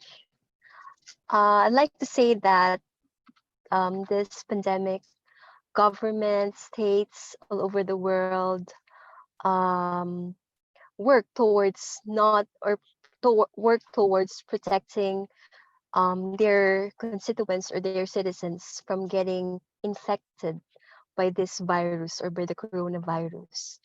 But one thing that is good that happened is that this pandemic exposed our government leaders in their COVID-19 responses.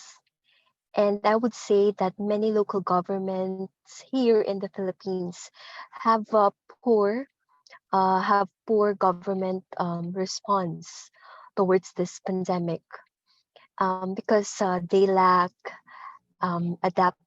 being adaptive or adaptiveness and innovation. And the youth have these traits. We are adaptive and we are innovative.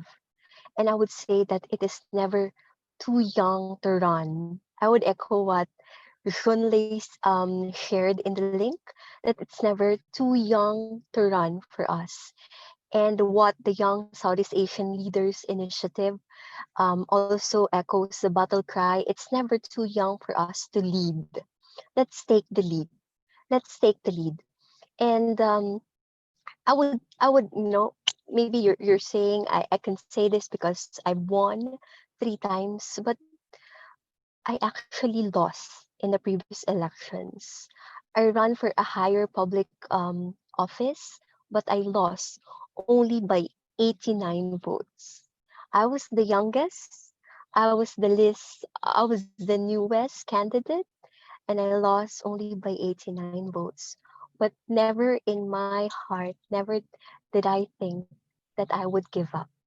Loving my country, loving my locality, and expanding the participation for the young people, because I believe that the youth is the hope of our nation. I believe the youth is a hope for democracy to be preserved all over the world. That's all. Thank you. Thank you for the really beautiful words, Sheena. And I wanted to echo the point about democracy is not about running election and losing and winning, but that passion and commitment, towards the building, nation building process. Unfortunately, guys, I know that we can continue to go on for many hours, but we just have so much thing today in our plate, and as some of the panelists say, it's such a fruitful discussion. I personally enjoy this discussion so much, and as I said, this is not the first and also the last, but I'm sure that there will be more conversation, but more importantly, I think that would kind of lead to actions in your respective areas as well, and to see how we can cooperate in that sense to continue this democracy building process. So I'll hand over to Vansh to do the final closing, and then we will kind of wrap up. Over to you, Vansh. Thank you so much, Thompson, for wonderful moderation of the whole discussion. And I also wanted to extend heartfelt thanks to all the panelists who took time out from their schedules and make sure that they are present for this dialogue, because we know that you're in the different parts of the world, and it's sometimes difficult to synchronize with the timing of the event, especially if it's a global event. So I just wanted to thank all the panelists for joining us for the discussion today. And as Thompson rightly pointed out, this is not the last, and I think that it'll be right to say that this is just the first leap towards the larger leaps that need to be taken to strengthen the cooperation between young people from different parts of the world. And as had been informed to you earlier as well, our objective and goal now is to establish a network of young people who are very active in the democratic process, and we wish to establish a sort of young democrats network, as Thompson has been rightly pointing out right from the first discussion. And I think that we would be able to take our conversations forward, share our learnings, share our successes, share our failures, share best practices, share our knowledge, and we'll be able to build a better world in the times to come. So with this note, I would like to thank you all again, and hoping to see you soon. Hoping to see you all again very soon. Thank you. Sorry, can we take a picture before we go? Or everyone just leaves? Can we all just send our videos? Surely.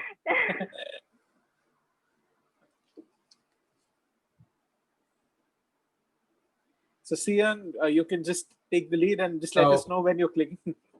I can do that. So with the count of 3, 2, 1, look at the camera and smile.